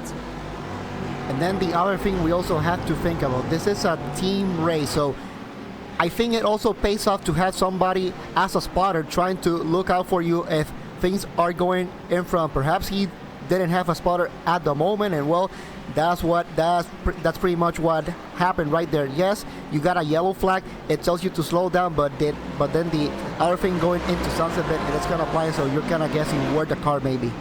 And a little bit of battling in GT3 right now. SRT Sport Green, Alessandro Baccialega with Luigi Nespolino going through. The two Italians going at it. That's different categories. And now Jack Sedgwick wants to get through. He almost made contact there with Baccialega, and it's different categories potentially a little bit. But Sedgwick in that same class, looking to make that move, looking to go through. And well, Jack Sedgwick had a chance, and it's uber defensive line from SRT. Tracks out to the middle of the road. Sometimes the easiest way to defend. To the outside goes Jack Sedgwick as he looks for the move, and they'll staple like this for now. The nose is chopped. Yeah, absolutely. That's the thing with that hairpin, is that little it nips up on the exit, and then you've got that left right, and there's only really one line through there, and you can't go too wide through that hairpin. And certainly this is trying again in Sedgwick, and it's just slowing each other down here. They've got cars trying to put laps on them as well coming through here, so certainly not going well for Sedgwick, for Inex Racing Red, but they're trying their best to get back with that SRT eSport green car. Half a second between them at the moment as they're heading in towards that back straightaway, but at the moment it's that SRT eSport green car that's got the edge over them, but Jack Sedgwick doing all he can to try and get through, but he's got to get that GTE car out the way first. Yeah, he certainly will have to get the GTE car negotiated first. Giuseppe Iannucci will go down to the inside, will look to take the position, and he does just about get the lap, and he'll be very happy about the way he has done. The gap slightly opening again for Thrustmaster Movano. We've said so often they are so good at negotiating their way through the traffic. They put 0.3 of a second on, and now 2 vehicles in between. One Samuel Roth, one Kei Kashubi right now here, Paul. Yeah, certainly getting that traffic to help them out. I'm still looking at this GT3 battle at the moment as they're coming through turn 1, and Jack Cedric is trying to take advantage of the prototypes coming up to make the laps, and Inex finally making that move there. Good thinking there from Jack to use those prototype cars to their advantage and to get that position up, and it was those 2 battling prototypes for 3rd place, Patrick Wolf and Kalle Janssen, and Van der Velde really dropped back here now. They're 1.3 seconds behind from your lead. That tells you what that traffic has done, but this traffic, it'll ebb and flow throughout this race, so you know, Van der Velde, they maybe won't be too concerned at this moment in time. It's more towards the end of the race where traffic really becomes that issue. And traffic is exacerbated, Alvin, when you have more vehicles out on the road. Do you feel that, you know, it's sort of a double-edged sword, the fact that we want all the vehicles out on track, but by the same point, we also want to be able to see battling that isn't too much affected by lap traffic? Well, it is kind of like really balancing it. If you are the faster driver, yes, you want to be in front, you want to have as much clean air as possible, but also you want to make sure that when you hit that slower traffic, you hit it at the right positions.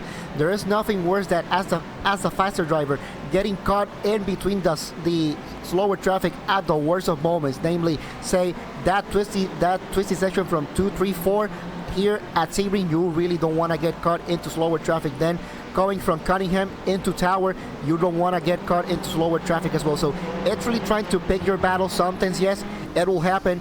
It is part of multi-class racing. It is part of multi-class racing indeed. Core Sim Racing are starting to extend the gap, Paul, in GT3. Ricardo Castroledo pulled out 0.4 on that last lap on Cholak and Pichler, and I think that they've got the message. It's hammered down. It's now time to do qualifying laps. Yeah, I mean, we saw Core Sim Racing in the VRS iRacing GT series last week. Did a very good job of, towards the end of the race, just putting in lap after lap after lap, and they only ended up about 1/10 of a second slower than the fastest lap overall. So we know that Castroledo's got the pace.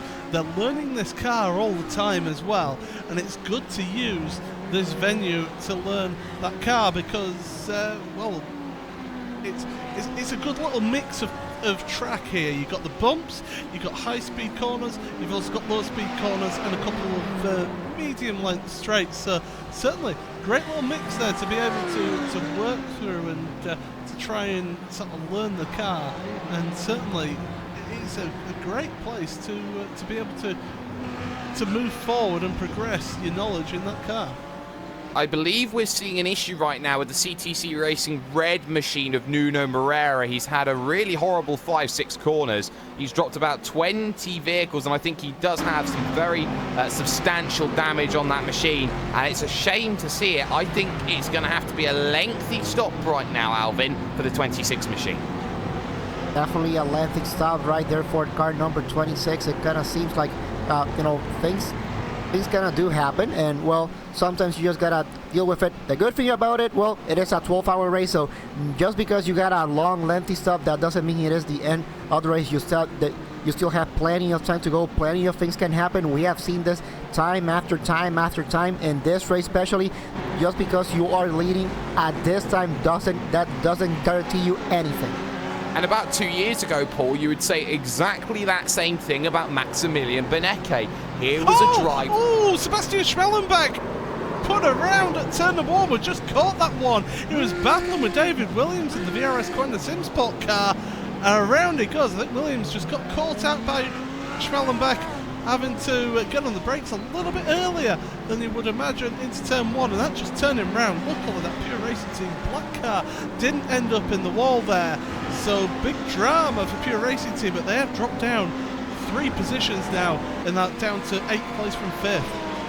Well, that's certainly woken me up. Sebastian Schmellenbach a driver who has a lot of experience at Pure Racing Team, starting to feel the effects of other drivers getting a little bit involved. And David Williams is not that sort of driver, Alvin, who normally gets involved in incidents like this. He's normally the consistency man who brings the vehicle home, who always puts himself in a situation to score the vital points, and is very Jenson Button-esque in the way that he drives. That was not a move that we normally get to see out of David Williams.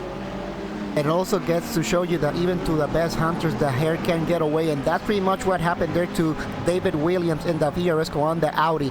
Yes, you know, it also kind of shows you that yes, at the end of the day, we are humans, and sometimes we can make mistakes. You know, this is racing, and sometimes when it is as close as this, some of these things can happen. Fortunately for car number 73, for Sebastian Schallenberg, he didn't hit the wall, so it was just a hit on the rear end, but no hitting of the wall, and that is really important because that means that in terms of damage, pretty much there is minimal, if any, at all. But Paul, let's track back a little bit, because I was going to talk about Maximilian Benecke. How has Benecke in the last 2 years developed his game so that he has become one of the most consistent drivers in the world? Oh, we've seen him in the, really came to our attention was the iRacing VLN series, really, wasn't it? That the Pure Racing Team in particular really took advantage of that series to really enhance their abilities and talent in endurance and multi-class racing. And Maximilian Benecke especially has really shone out there and really improved his consistency in lap times and his ability of keeping that top pace for long triple stints, even quadruple stinting at times. He's progressed on, moved up into sort of World Championships and moved up into the World Championship, the VRS iRacing World Championship Series. But certainly he's really progressed on what? And it's all about those little things. It's all about working on your consistency, working on setups, working on how you approach a race, maybe even doing a few things that we've seen a few drivers in sim racing do. Pay attention to the diet, getting fitness, looking after themselves, because if you're sat down running for 3, maybe 4 hours, that's a long time to be focused, a long time to be working the wheel. And physically, it can be exhausting by the end of a stint, by the end of a 4-stint run, as we've got the battle for the 3rd place overall going on still. Yeah, we certainly do. Carly Jansen maybe had half an opportunity on Patrick Wolff on that lap. Joel Guez had a big wiggle heading through Le Mans, so that allowed the driver of Carly Jansen to close it down for the Radicals Online 6 sideways machine. And well, now Pure Racing Team have to be very, very cautious about what can happen from that number 11. We've seen, Alvin, how Carly Jansen can be this driver who can play the patient game, who can sit and who can wait. But we also know that Carly Jansen can flip a switch, and if the gap is or if the door is half ajar, then he will go straight through it, even if he gets the bucket of water on his head. It certainly is, and you know, he can be patient, yes, but if he sees a gap, he's pretty much go with the so famous Ayrton Senna quote: if you see a gap and you don't go for it, you are no longer a race car driver. But for Carly Jansen right now, it is pretty much try to stay behind, try to get patience. We are still long ways to go from the end of this race, so there is no point in trying to push it. Well, we're about 10 minutes, Paul, from the prototype stopping distance. So I think if you're Carly Jansen now, do you sit and wait until the stops? Yeah, sit behind, save that fuel. If you feel confident that you've got the pace, you would make the move. But right now, you're looking at the timings and say, right, we've come up towards the end of our stint. Let's just hang here, wait for a pit stop. We'll be quicker in the pit stop because we won't have to put in as much fuel as the car in front, and make the jump in the pit stop. That's what strategy is all about, and we've seen it work time and again. Just sitting behind your rival, sitting behind your compatriot in that other car really does help you in the longer run to make that one position here. And this is the thing about endurance racing, it's all about that. It's that long game, it's that mentality of not thinking 2-3 corners ahead, it's thinking of 2-3 hours ahead. maybe even, as we see, 10.5 hours ahead towards the end of the race. Yeah, and drivers will not be setting goals, they'll be setting their intention. My intention is to be, for example, if you're Santeri Kekkonen and Vendaval Sim Racing Blue, my intention is to get in front of Thrustmaster Movano before the next stop.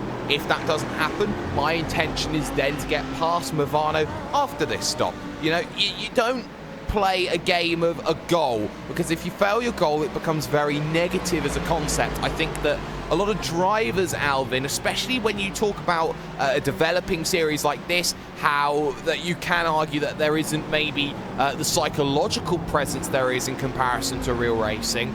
I think that it's keeping in that positive mindset that a lot of drivers need to be able to have as a skill. And that is one of the big things that does separate real life from the virtual. You know, there are some things that no matter how much we progress and we advance, perhaps we won't be able to replicate, but it still provides a good platform here, sim racing, to try to get those skills, try to work them up. I think I kind of talked about this before. Yes, well, it may not be the same, but the fact that you can get in the car, in the track, as close as it is to the real life as possible. You can work maybe 75 to 80, some may even say up to 90% of those skills that you need to be on the track. The other 10, well, is that 10% that you cannot have in the virtual world, and you have to be on the real life. Yeah, you certainly have to. Battle going on further down in GT3 though. Simacube in X-Racing Blue, number 12 machine against Triton Racing 12 Hour, the 88. It's Marcin Skrzipczak against PJ Sturgis right now, Paul. And we've seen how Triton Racing have been a little bit hit and miss over the past 6 months or so. They've had monumental highs. For example, they got themselves on the podium at the 24 Hours of Spa last year. But you look at them now, and you see them in the middle of the pack, and there haven't been any retirements. They haven't been able to capitalise that way. They're still scrapping for a good top 10, but what do they need to kick on forward? I think they just need more experience in these types of events. Getting themselves into World Championships certainly helps as well, and you know, we've certainly seen that they're able to do that as well. So it's certainly helping them getting involved in that World Championship for them to get that experience of working against the best. But working in these types of endurance events, these special events, will help them gather that experience. They need a couple, maybe a couple more drivers of similar qualities as well to come in and consolidate that team's position and to really help them develop, because the more people that have of that ability to be able to develop the setups, develop each other as drivers, really will help them push them forward to the next level, as we see a couple of the prototypes now starting to come into pit road for their second stops.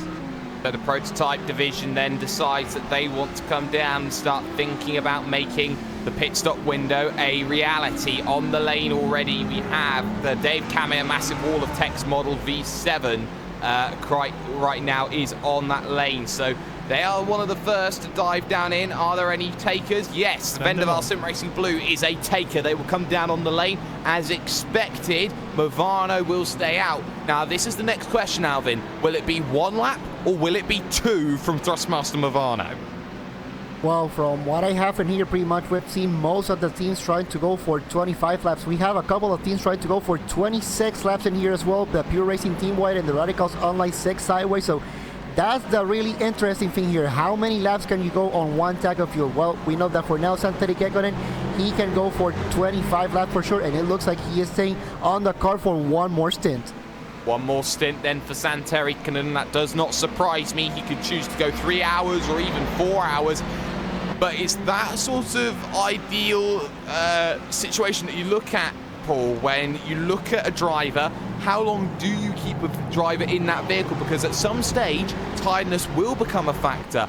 And it will mean that they are more liable at some stage to crash the car. That's why I was so upset with Pure, say, in the VLN, when they would push Beneke for a 4th stint.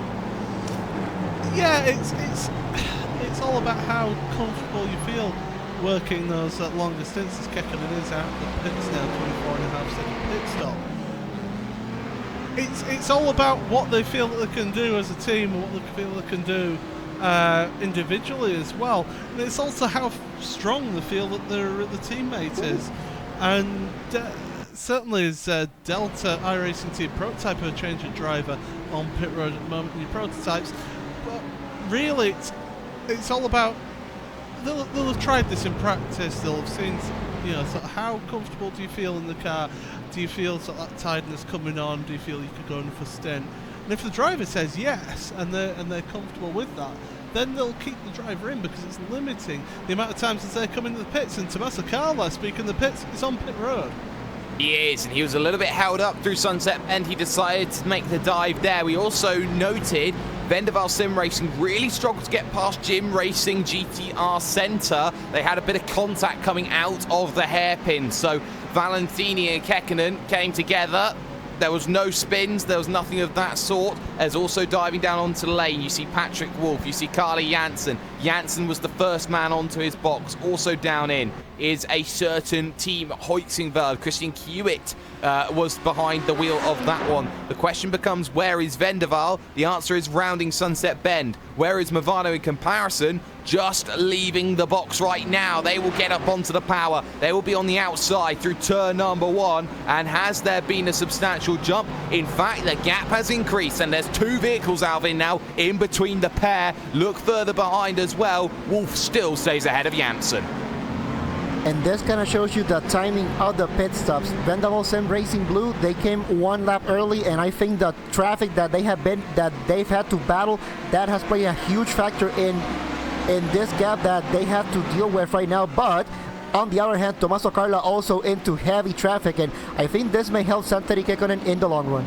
It may very much do. You can see just in front of Carla, Fulvio Baronzini, big cut there from the driver of Carla to get past his Italian comrade in Baronzini. He'll then have Maran Cholak, the Croatian, arguably the greatest Croatian ever to hit iRacing, to try and get past. That's going to be a challenge to deal with, and suddenly that gap really does shrink as Baronzini will then lose the position. Cholak's not going to let it go through, and just like that, a gap which at the start of that pit stop window looked like a second, maybe 2, suddenly for Santeri Kekkonen, as he runs a bit wide out of tower, becomes a 1-car gap and becomes a very easy and manageable task here, Paul, for him to chase down. Yeah, certainly is. He's compromised into that right-left though, is Kekkonen, but he's right there with the race leader.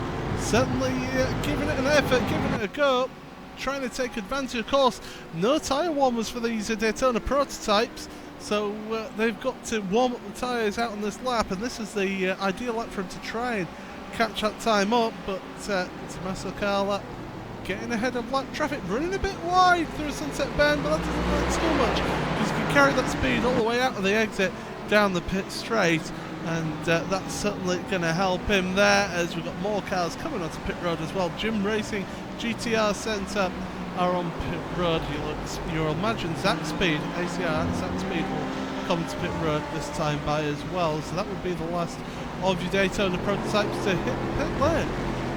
Yeah, it certainly should. Rene Kirchhoff then will be the last driver. He's got Pablo GoPro Lopez, who's moved from Iberica to Teo Martin Esports then in their own little scrap, and GoPro is going to decide that he doesn't want to make the move. Of course, with Vodafone sponsorship there, Teo Martin Esports in dives down the Zach Speed sponsored Avid Chronic racing machine of Rene Kirchhoff. They hold some very quick drivers on different platforms. The likes of Michi Hoyer is one of those drivers who you always talk about as being one of the best sim racers in the world. Rene Kirchhoff down onto the lane. He looks for his box. Will there be a driver change though for Kirchhoff? Of course, former Playing Ducks racing machine driver. Answer's going to be no for now. He's going to stay in that vehicle. As he knows he's going to change. Patrick Jedski is going to come in behind the wheel here, Alvin. Yeah, getting some new drivers in here. Yes, they are going to lose around maybe 5 to 6 seconds because of the driver swap, and that is one thing if you are in the Daytona prototype that you are trying to minimize. That time loss in the pit stops due to driver swaps. And you know, speaking about the Daytona prototypes, right now in P6, that Teo Martin Esports with Pablo Lopez, which we saw them being involved in that lap 1 turn 1 incident, and that kind of shows you this race being so long that you can still make those positions back. You still need to not give up and, well, just try to keep your patience. Keep your nose clean is the option that everyone needs to choose. We're going to step aside for one moment, ladies and gentlemen. We'll be back with more here of the Sebring 12 hours on iRacing after this.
future, we're the ones they won't overlook. It's time to be the hero.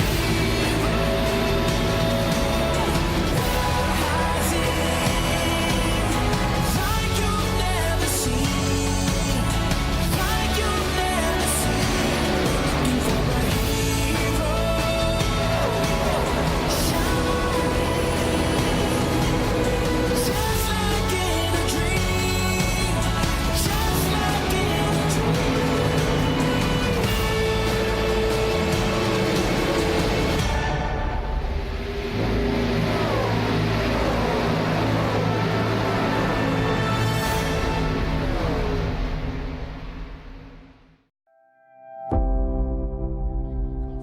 Because here comes Holgate. He has the outside line through the final corner for the final time. Once again, photo finish here at the Indianapolis Motor Speedway.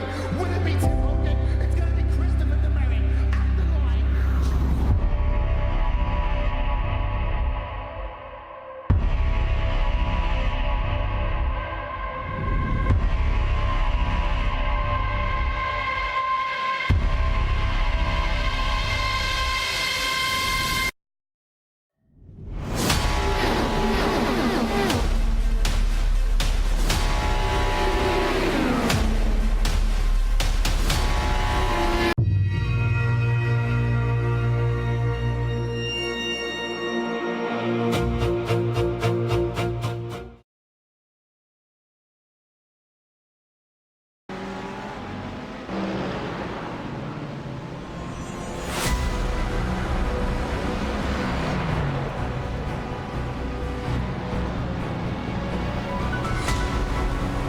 Welcome back to the Sebring 12 hours here on iRacing Live and RaceSpot TV.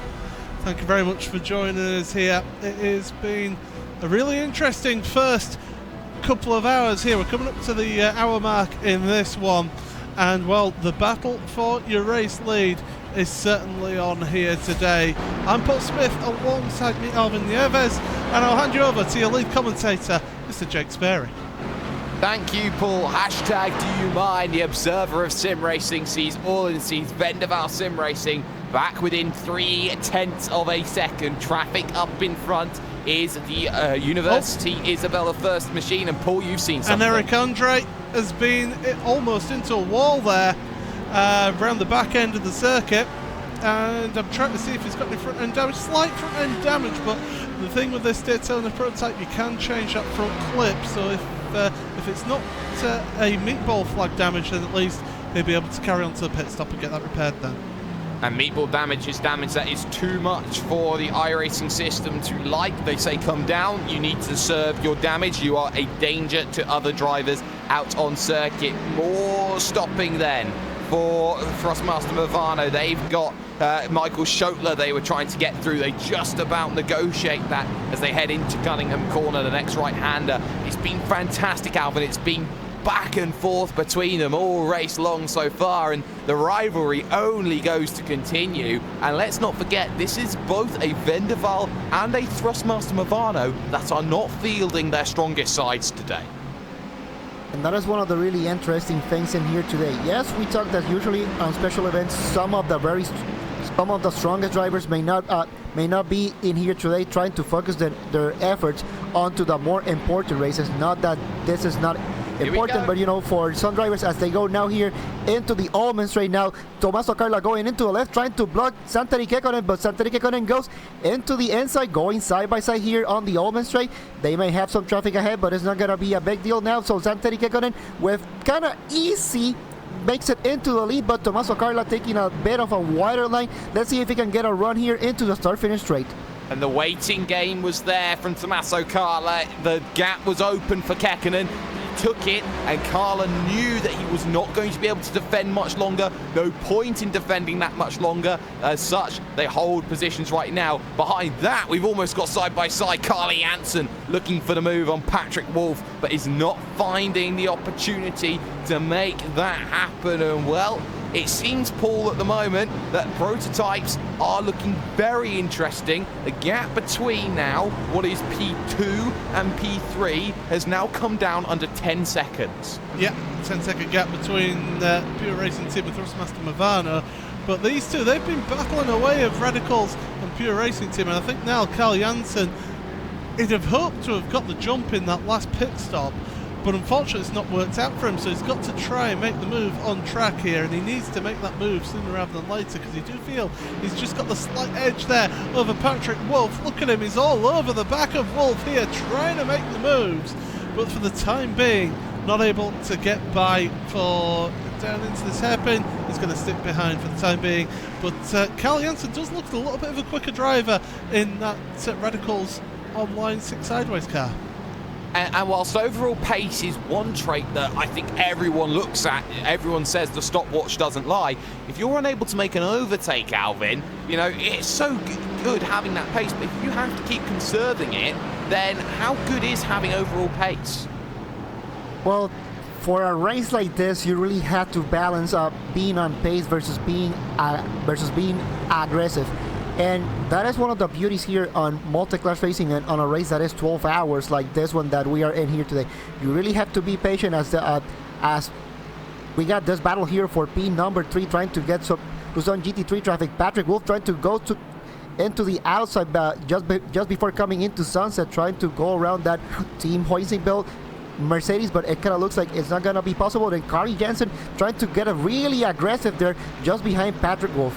Yeah, was trying to steal the draft away from Michael Schottler to give himself maybe a little bit of a run on Patrick Wolf. They got Giovanni Tognoni in the Wave DRS GT3 machine. Of course, Wave Driving Revolution, a team that has been winners in the past at Sebring over the course of 12 hours. It's a shame to see them a little bit further down than what many people would consider them capable of being able to do. But let's talk then GTE for the moment, because it is Maximilian Benecke, it is Pure Racing Team out and away by a country mile at this stage, Paul.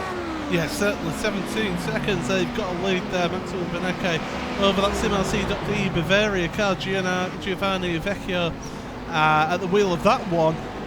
Really, Benecke has just been a class of the field so far in this one. He's worked well with traffic, he's worked well with making his way through, making the strategy work as well.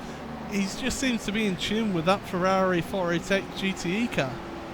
Yeah, he certainly does. We did see a spinner, actually, just behind Gianni Vecchio. That was the Targa racing machine of Niall Quinn. So that's a GTE spin and didn't collect anybody in the process. So no real harm, no real foul in that play. GT3, though, arguably has been some of the most interesting racing we've seen for a while. Ricardo Castroledo has really put his head down over the last stint and a half. And we're seeing, Alvin, now that Core are absolutely dropping Esther and Pure, who are in their own little scrap for second right now.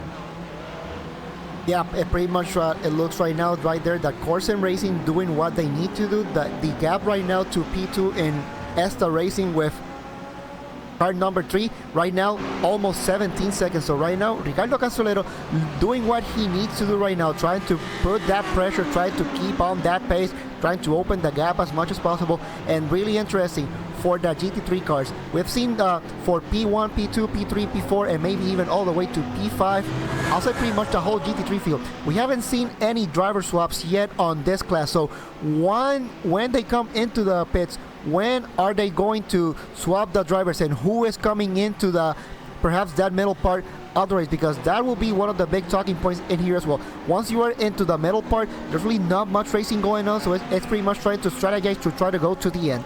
Strategizing to go to the end, of course. You talk about a game plan, you're always looking to try and execute that. And Paul, I have to say, it had to have been an excellent game plan on the part of Core Sim Racing to go for track position, because as we've seen right now, when Esther and Pure have got together and decided to scrap it out a little bit, that's where they've built their gap. And suddenly, even with that longer stop, I still think Core Sim Racing is going to come out in the lead. You would imagine so, with the way that they've been going and the speed that they've got over those two behind. And the thing is, with those two behind, they're fighting, they're competing with each other, as CTC Red has had an issue at the last corner, along with Dave Kamer's massive wall of text model V7. Oh, and another car as well, up and over. Delta iRacing team prototype involved in that, I believe. Big instant down at the last corner. They're on pit road, and there's a car upside down that's a prototype as well. Absolute disaster, and it was that CTC Racing black car. Yeah, the red and the black car both on the lane. So Ove Trengarade has been caught out, and then Quentin Cornelius Clapp also getting involved in a major incident, and Delta as well. That's pretty much, in that one situation, 3 of your lower end prototypes all getting caught out in the blink of an eye, Alvin. Yeah, it certainly is, and that is one of the things that you can have in here. You can be having a good race for pretty much from the drop of the green flag, and we are almost at the end of our number 2, and then all of a sudden the smallest of slips happen, and it can turn into a nightmare. Car off Bo Albert, Evolution Racing Team 225, and that's going to hurt ERT. They wanted big points. They're second in iRankings in terms of the teams. That's going to put them pretty much day done, and Bo Albert will be very furious at the way he's driven, Paul. Yeah, well, they're on pit road now, so that's pretty much... Well, I mean, it's nicely timed. If you're going to have an instant, you do it at this time, because you're right on sort of a pit window here. So at least they're onto pit road and getting a service done here. But Bo Albert will be absolutely spitting feathers with his performance here today. It's not been the best day for that Evolution Racing Team car, the 225, and they're on pit road at the moment. Getting that service done, a little bit of damage at the rear as well. And unfortunately not able to show replays, guys. I know a few of you have been asking, but unfortunately a few technical problems mean that we're not able to show you replays today. So very much having to just sort of describe the best that we can with the incidents that are happening. And we've seen a couple of big incidents today. Only though in the last 10 minutes or so, even the last 5 minutes, Alvin. I think that suddenly a race that has been very clean, very effective, suddenly has been supercharged with a lot of issue here and there, and suddenly Thrustmaster Movano are 3 seconds back after doing a 157. Suddenly, Paul, sorry, I'll go to you on this one. Suddenly, Thrustmaster Movano have given advantage to Vendaval after losing 2 seconds on that last lap.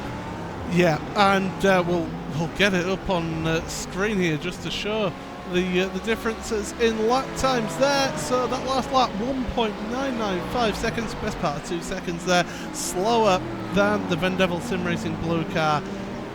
And that Thrustmaster Movano car just doesn't seem to quite have the pace. And as the leader at the moment, but of course it is a long race. We've just gone over the hour mark, so we're into hour 3 already. Can't believe it, we're already into hour 3 here. It's been an enthralling race so far as this one. Certainly action-packed from behind the cameras as well. But yeah, losing that time there, it's not been best for Thrustmaster Movano, and that's really costing them an opportunity here. But the track might develop, it might move to suit their setup as they go further into this race, and you never know, they're not out of this one yet. And I've just seen Dave Camaro's massive wall of text model try and get out of pit road and subsequently fail. So they're pretty much going to be done. Matthias Egger now behind the wheel of the Ryan Race Team HPP machine, the number 6. They've come down in for a stop. It seems though, Alvin, that they've been there for a very long time.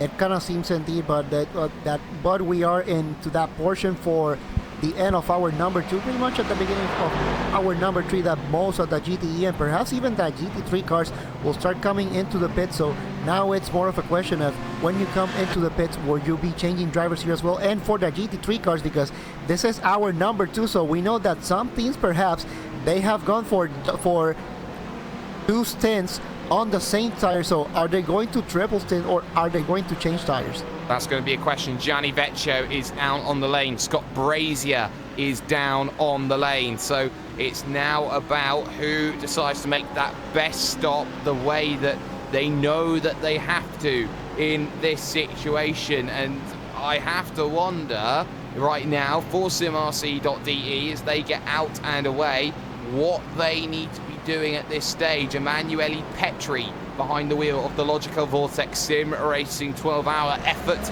and you can see that although that they've come out in some pretty nice clean air here, Paul, have Gianni Vecchio's Sim RC machine, they are still a mile away from that Pure Racing Team GTE of Beneke. Yeah, Beneke yet to go onto pit road for this stint, but it's a case of, well, all about working that strategy, working the fuel, working the numbers, trying to keep the pace up. But Beneke has had such a dominance over this GTE field at the moment. It'll be interesting to see whether Pure Racing Team keeping him in for a 3rd stint here today, or whether he will jump out of the car at this stage. Don't forget racespot.tv/time and keep up to date with everything that's going on here. And if you do want to get social with us, there's information on there. And of course, use the hashtag iRacing Sebring12H to get in touch with us on the Twitter or on Facebook as well. Yeah, always an option here. Get social with us on social media. The battle for position number 3 overall still there. It's still waiting here. Radicals versus Pure, and Carly Jansen still having to play that waiting game. That was as close as about a 10.5 behind a couple of laps ago, Alvin. He now wants to get on that offensive push, but it just seems that Patrick Wolf has the counter at every given point. Lewis Goodway then for Team Bushvink, powered by a Craig Dock, is what they have to be very, very careful of. It certainly is now coming here into the hairpin. Patrick Wolf trying to trying to contend with a slower car here. That is the last place that if you are Patrick Wolff, you want to be catching the slower traffic there, but kind of seems like it's going to be no problem coming here into Cunningham. It's going to be no problem, but Carly Jensen closing little by little as well. He's trying to put the he's been on the offensive here for pretty much this whole stint. Let's see if he wants to go for P3 or if he wants to wait for another round of pit stops, and perhaps that's where he's trying to overtake the Pure Racing Team White. Follow Me Esports then comes out of pit road after they've made their stop. They've now got Ricardo Ferreira behind the wheel, the ex-Radicals online driver. So they've made their stop. Also coming out of pit road is Pablo Araujo of Targa Racing. So we're starting to see certain teams dive down in. David Williams, one of them, for the VRS Coanda Simsport team, the number 18. They come in from 4th position on the road. So they've been making good progress here as they dive down in. Esther Racing team have certainly dropped down the order. They came in last time by to make that stop. Maran Cholak was still behind the wheel, which has released Patrick Pichler at the front, because we've also seen, I believe, the likes of Core Sim Racing have dived down onto the lane. Now that's Santeri Kalunki behind the wheel and behind Esther Racing, Paul. Yeah, just bringing that up here. So yeah, Esther Racing jumping them in the pit stop, but of course that driver change has made the difference. So Maran Cholak was a 59.4 second pit stop for them for Esther Racing, whereas Core Sim Racing a 1 minute 21 pit stop, so maybe getting a little bit of damage repaired on that car as well, but certainly a driver change. But when you look at them on the track, they're not that far between each other, so really Core Sim Racing, I mean, they're just coming into turn 1 now. There's only 4.5 seconds between them and Esther Racing. So that just tells you the gap that they were able to build over Esther Racing, that they then lost the best part of 22 seconds in the pit stop, and they're only 4.5 seconds behind. Yeah, that certainly shows you quite a bit. I will say something, Paul, though. How much do you like your volleyball? Volleyball? Volleyball. What, with how sandy it's getting offline on the track? No, with the fact that we are blessed to have a volleyball professional in the racing that we've got right now in Coanda's Rocco Barone.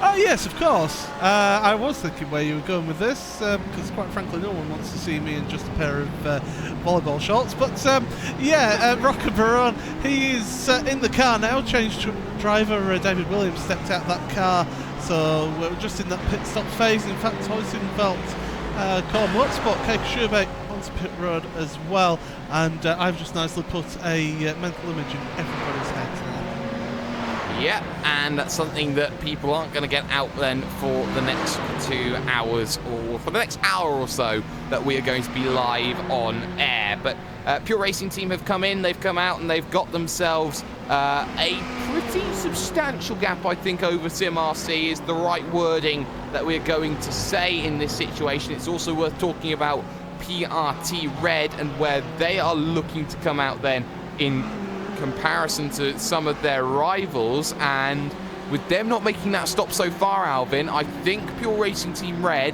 need to be in this position where they need to work out what their strategy is, because right now I have no clue if they're going to come out with Esther Racing behind them or in front. Well, that is pretty much something that we need to keep an eye on when it comes to strategy, as we got the battle here between SimRC.de and PRS Coanda. Since we're going into Sunset Bend, it looks like the SimRC.de was able to get in front, so that is good to see in here as well. Well, actually, never mind, it wasn't really a battle, it was just a GTE car coming in. It's just that, well, we got the Ferrari GTE and the GT3. They look so similar, and sometimes I can get confused, my bad on that. But just David Williams just trying to do his own race and trying to let the faster car go by, and it kind of shows you trying to catch the slower traffic at the right time. And, you know, at that point, well, the SimRC.de caught it at the right time. David Williams acknowledged it, he gave it all the space that he needed, and along he went. Andre Borcher out for Hoysenfeld Motorsports, Dennis Grabowski for Pure Racing Team Black, and again, Patrick Pichler stays out on track. So what we're seeing here is an uber long stint coming in from Pure Racing Team. Patrick Pichler has saved quite a bit of fuel on this one. I don't remember him going this long on the opening stint of the event here, Paul. Yeah, they're certainly pushing that fuel number and pushing how far they can go on one tank here. But if it's working for you, you might as well do it and get as far as you can, because that'll work in your favour towards the end of the race here, as we're 2 hours and 10 minutes into this race now. Some people going for that hour-long stint in your GT3 and GTE field, whereas some are choosing to just basically run the tank dry. Personally, I would be going for the latter. I would be going to run that tank dry and to try and get that really short pit stop for your final pit stop, but we'll have to see how we go in this one. But I would imagine Patrick Pichler should be heading on towards pit road this time by. Yeah, you should imagine that he has to come in at some stage, so he needs to work out when that needs to be. Esther Racing currently hold a gap of, I'd say, about 6-7 seconds right now over Santeri Kalunki, but that gap could come down over the next few stages as PRT Red now find themselves on the Ullman Straight, the back straight here at the circuit of Sebring, as they now head into the right-hander of Sunset Bend, of course the corner with 1,004 lines. And well, Pichler rounding, slowing, diving down onto the lane. Alvin, it's pit stop time. It's a been after 31 laps at car number 72, Pure Racing Team Red, with Patrick Pichler coming into the pits. Now the question is, are they going to change drivers? Well, they come into the pits and they slot in. Now we wait and wait and wait, and it kind of looks like so far they are not going to change drivers. Patrick Pichler is going to stay in car number 72 for one more stint. Another stint for Patrick Pichler. They do have the options of some very, very accomplished drivers that they can put into that number 72 machine. Some of them include Patrick Heinrich and Ivo Howler. They have the opportunity to put them in, but they won't for now. So Pichler will stay in that vehicle. Where is Esther Racing in comparison? The answer is heading through the Le Mans section into the right-hander then of Le Mans and into the Ullman Straight. He comes along. Marin Cholak would probably hand over the vehicle to Verdan Krauj at some stage in this event, but I doubt that we'll see that until probably around hour 4, maybe even hour 5, and that will be found on our Racesport TV live timing at that sort of stage. But round the final corner goes Maran Cholak. Pure Racing Team Red are still in the box, still waiting. They've got to get going at some stage, and I think it's too late. There goes Esther Racing, and here will come also Core Sim Racing, who's going to get the jump. So it is a very much firm position number 3 right now, Paul, for the team of what is going to be Pure Racing Team Red. Yep, they've just in that slot, in that position, coming out of pit road now. We'll be able to see how they get on once the timing just catches up with it. About 5 seconds behind Core Sim Racing, so in a good position at the moment. But it was 1 minute 8 second pit stop for them. As we say, Esther Racing had the shorter pit stop. Core Sim Racing, had the longer pit stop. We're waiting for CBR, powered by Craig Doug, to head into pit road for their pit stop here. I know I've just brutalised that name, by the way, but that's what you get when I'm English and that's the name. I think it's kind of a dig. Of course, a Craig Dock, Paul, is actually from British driver Craig A. Williams. Oh, well, there you go. You learn something new every day.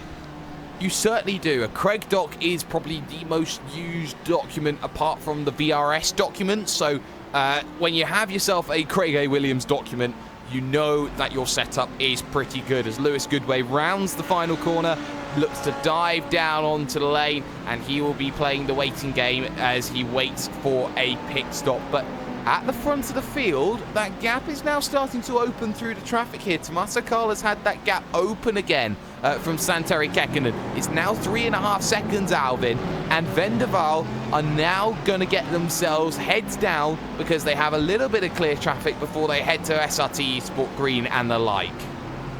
And that is what you need on a race like this. Whenever you had clear traffic, you had to take advantage of it. And right now, Tommaso Carla making sure that he takes every single advantage that he can, making sure that he can extract the most speed out of this car, trying to open that gap, because he knows once he hits traffic, he's going to be in trouble, and Santeri Kekkonen will close that gap. Yeah, he will, and now he will get to the traffic. Arguably a good position to find Alessandro Bacilega, of course a driver that's come out of Wave Driving Revolution into SRT Esports Green. And Paul, I do want to talk about this SRT Esports Green, but not right now, because Pure and Radicals are in this battle, and look how close they are together. Yeah, they were getting caught up behind traffic, and Radicals were right up under that gearbox of that Pure Racing Team white car. They are meaning business now. Carl Janssen, I think, is getting the hammer down here, trying to get that position. Taking that slightly tighter line through there. There is a nasty bump on the middle of that corner, that last corner, which can unsettle the car, but across the line they go again. They've now got a bit of clear track, so maybe Pure Racing Team with Patrick Wolf can just ease out a little bit again, just getting away from the traffic. It's what was holding them up there. Look at that, Patrick Wolf running really wide in the exit at turn number 1. Carl Janssen, he's really putting the pressure on here, and I think Wolf maybe feeling that pressure a little bit too much.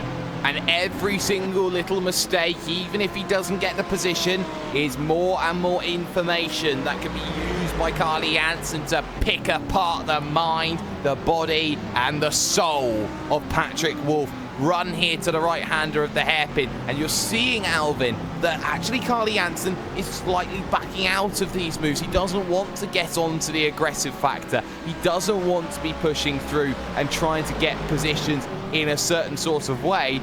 Adam Tierney could be a driver that gets put in onto this team, and could be a driver that, you know, very underrated, could do a job here to try and unsettle this Pure Racing Team machine, which could throw in Mark Elkerman at some stage. It can for sure, but we also have to think that there is really no point in trying to fight for these positions right now. There's still plenty of racing to go. Maybe with 2 hours to go, but even 3 hours to go, that's when perhaps you start to get it, when you start to get a little bit more racy. But right now, it's just trying to keep that patience going. If you see a mistake from the car in front, then that's when you go for that position. Otherwise, just stay behind, try to save your car, save tires, save a little bit of fuel. Any bit of fuel that you can save, especially we are going to see this in the Daytona Prototype class. Every fuel that you can save, it will definitely help you towards the end of the race. Well, I'm going to backtrack, because we were going to try and talk about SRT Sport Green. Do you think that they are going to be the next generation of quick GT drivers, with the likes of Kenny Roosens there, Ulysses De Pau, Alessandro Bacilega? Do you feel like they're building this really strong core group? They certainly are trying to build a team here. There's a number of teams you could say really that are trying to build teams together. I mean, you look at SRT, you look at Triton as well. You could almost say the same. I mean, we talked about Triton earlier. SRT, I feel pretty much the same thing. They're trying to build that team up, trying to get themselves progressed forward. And certainly, SRT, they have an opportunity. They've got talented drivers there in that team. It's how they go about working as a team, working together. I can almost basically repeat myself to what I said to Triton earlier on. It's how they develop and push on and maybe get those extra maybe 1 or 2 tenths per lap to help pushing forward. Keep looking forward, because that's where you want to head. And certainly they've got that opportunity here. They've got the talent there. It's just making it all work together in these events, and it's all about gaining experience. Team Bushfink Racing Pink are currently on the podium right now. They've got through on Follow Me Esports, now in 4th position, as Santeri Kekkonen gets past the pair of them on the brakes into the right-hander, but that gap is continuously coming down to Tommaso Carla. It keeps extending to around 3.5 seconds. It then suddenly loses about a second or so in terms of time before suddenly gaining again. Now Rocco Barone will need to be overtaken by Kekkonen. Easy as you like. Then it's Don Fialo, Thrustmaster Movano, no! Round goes follows Fialo and in the middle of the circuit and gets out of the way off the circuit. Maybe should have held the brakes a little bit, but that's a moment that I don't think's going to be doing too many favours. Movano making contact with Vendaval, Alvin. Movano with Vendaval again, and that kind of brings up all this rivalry that we've been talking about with all the teams. Movano with Vendaval, Vendaval with Radicals, you know, all these rivalries that have been brewing throughout this year, throughout previous seasons. Perhaps it was something that it was just an incident, or perhaps it was something that for some of these drivers, they are not going to see it as just a mere incident. They may see it like, okay, you are doing something for something that happened maybe 2 months, maybe 2 years ago. Well, I hope, of course, that cooler heads will prevail. But Paul, there is one consistent value with Vendaval. It's the fact that they're getting into a lot of arguments with a lot of teams, and the question then becomes, would they change their driving style if they are upsetting so many teams in the paddock? See, the difficult thing is, if you're being successful, you've got to push the limits to be successful, and they are pushing the limits. Certainly, it may be questionable with some tactics. I don't know. There's a little bit of, you've got to read as well what's happening in these multi-class events. You've got to try and, you know, sort of work together with the other cars that are on the track. And I think, you know, it's all well and good being a fast driver, and Santeri Kekkonen is no doubt a very fast driver. But you've got to have that racecraft there as well, and you've got to know how to work way through traffic. And I tell you what, Masakala has just caught up a little bit more time on that last lap, another 9 tenths of a second. So Carla has really got the bit between the teeth, and Vendaval, if they keep on getting involved in shenanigans like that, they'll put themselves up some damage, they'll make themselves slower, and before you know it, you're losing out on the lead. And Vendaval sim racing there, as they have a little bit of a wiggle through turn number 5. How often, Alvin, do we say that they are the nearly men of sim racing? How they always look to kick on, and they did very well. They are the defending champions in prototype category when it comes to this prototype field, and they're looking to defend their crown 2 years in a row. Their difference is, though, between last year and this year, it is now more pressure on them to succeed, whereas, say, 12 months ago, they were a little less known when it came to being a very strong team. And when they took that victory, people went, oh, Vendaval actually do mean business.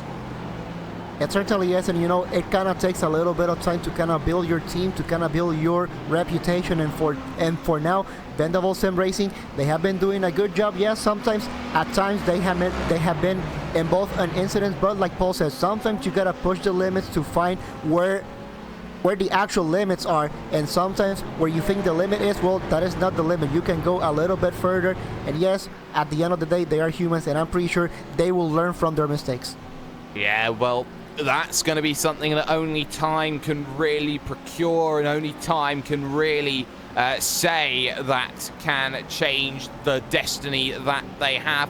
Wolf still in this battle with Carly Jansen, that one close, but Carly Jansen definitely not in a position to get aggressive, to get on the attacking factor, as we're starting to see here some more teams having these battles. Redface Racing against Crypto G Racing right now, Giuseppe Iannucci against Benjamin Gonzalez, and, well, Giuseppe Iannucci, the Iannucci brothers, Paul, Giuseppe and Pasquale, they are incredibly underrated as drivers, and I mean, like, I can't believe that no team has ever thought about trying to pick them up as a pair in a unit.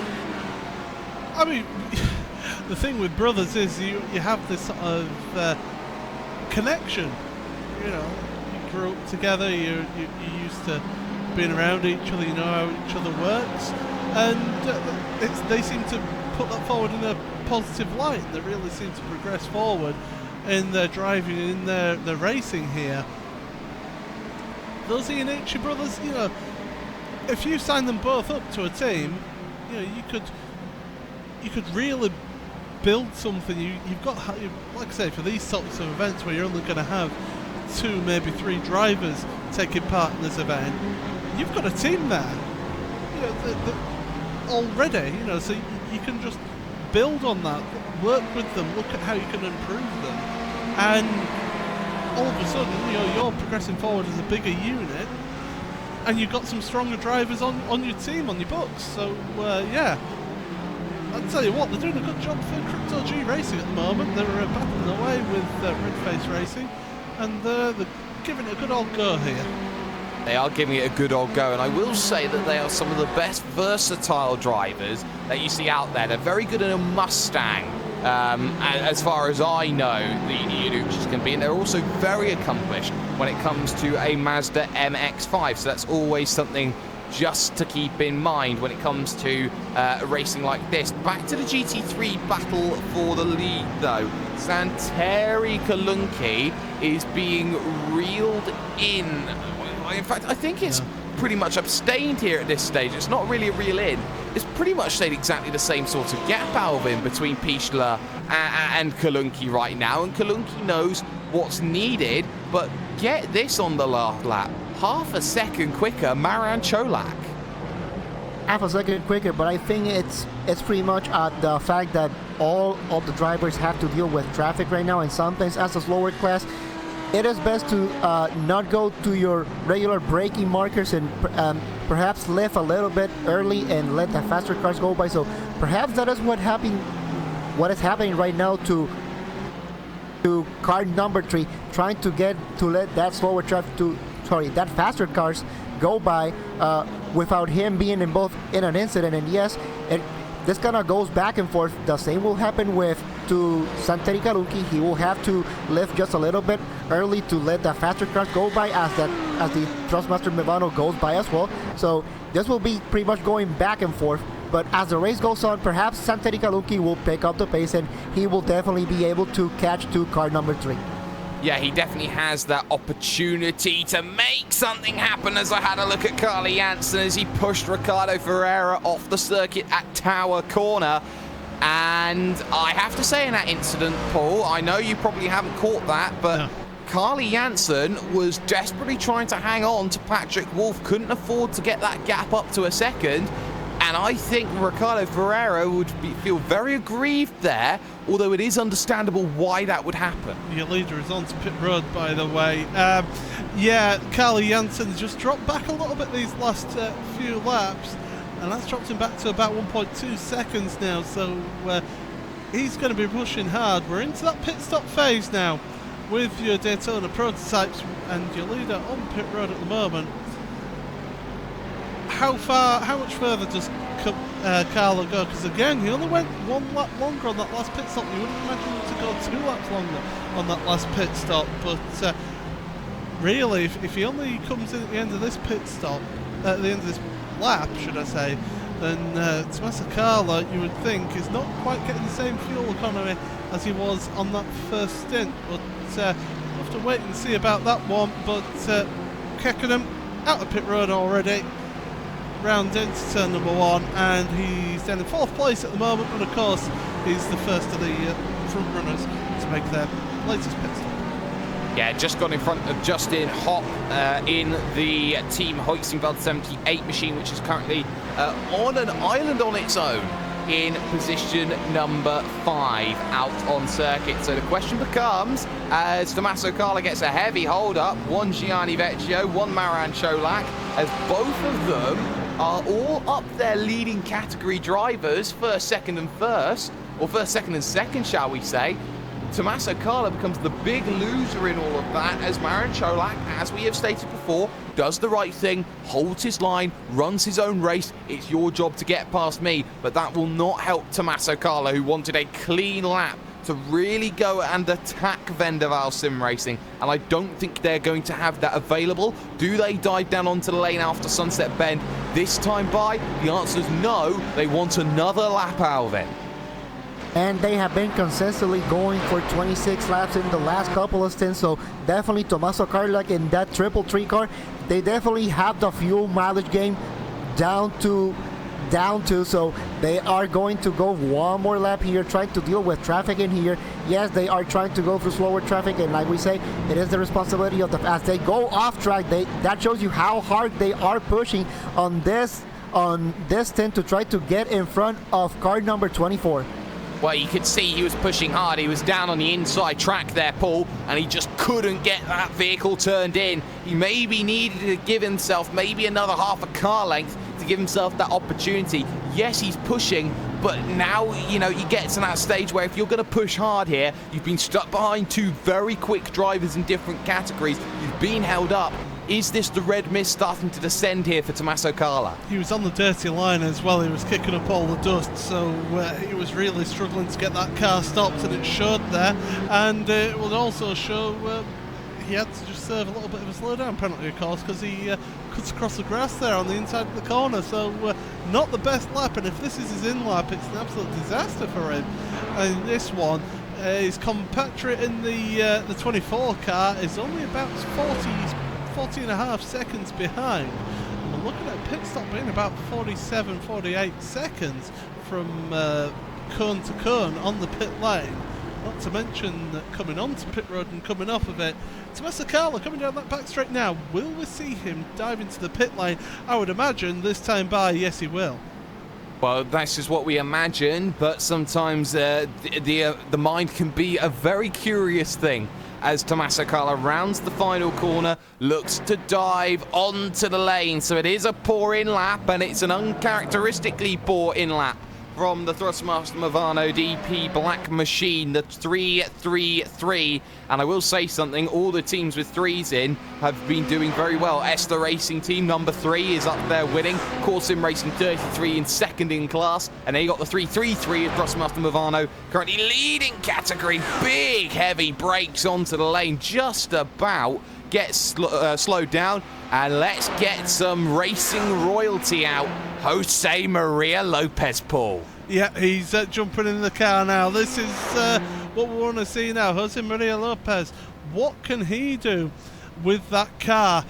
I tell you what, that was very lucky not to miss his pit stall coming into pits. Van Devil, Sim Racing White, they're gone through turn number 1, so they're through, they're taking the position. But of course, they've not had to change the driver on that last pit stop. Here we go then, Jose Maria Lopez, Thrustmaster Movano, DP Black, out of pit road now, slotting in behind a couple of GT3 cars there.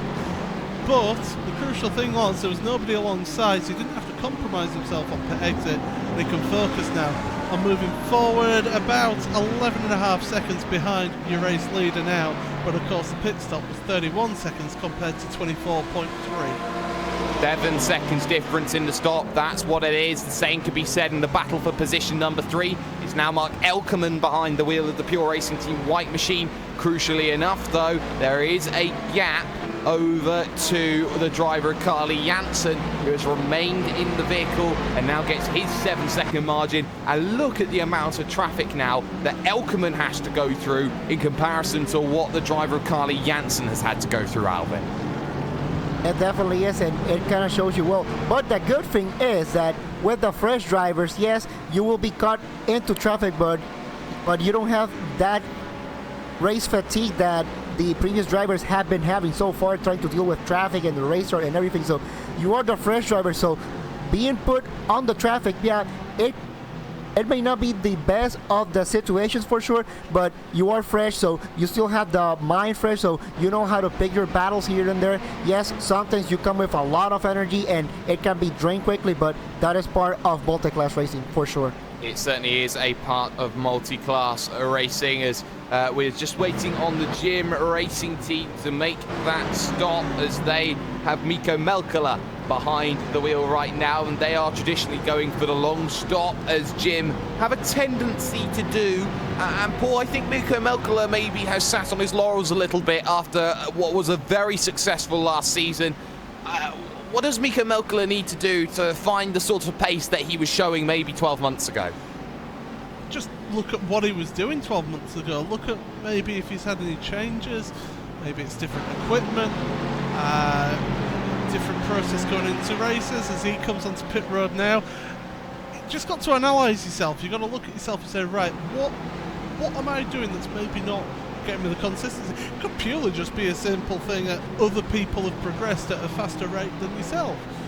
You know, that's another thing you've got to contend with. You've got to look at it and say, well, hang on a second, you know, I'm still performing at the top of my abilities. It's just that others have maybe moved up into that sort of area that you're operating at. So it's not the worst. It's not the worst time in the world for Mika, but certainly he needs to just do a bit of self-analysis, look at his performances and say, right, where can I make those improvements? Where can I get those little half a tenth here and there? So definitely, you know, that's what it is. As 24.8 seconds back out of pits. Back out of pit, just trying to look at where he's come out in comparison. I believe he's come out behind the Teo Martin eSport machine. So what we'll do is we'll go through a top 8 rundown of how the field stacks up right now. Vendaval Sim Racing Blue leads this one. It's 11.5 seconds to Thrustmaster Movano. You have to remember that Movano have made a driver change. It has not been a driver change yet for Vendaval Sim Racing Blue, as Jose Maria Lopez, the Formula E driver, one of the quickest drivers in endurance racing, comes into the vehicle. Radicals Online 6 Sideways are in third. They haven't made a driver change yet.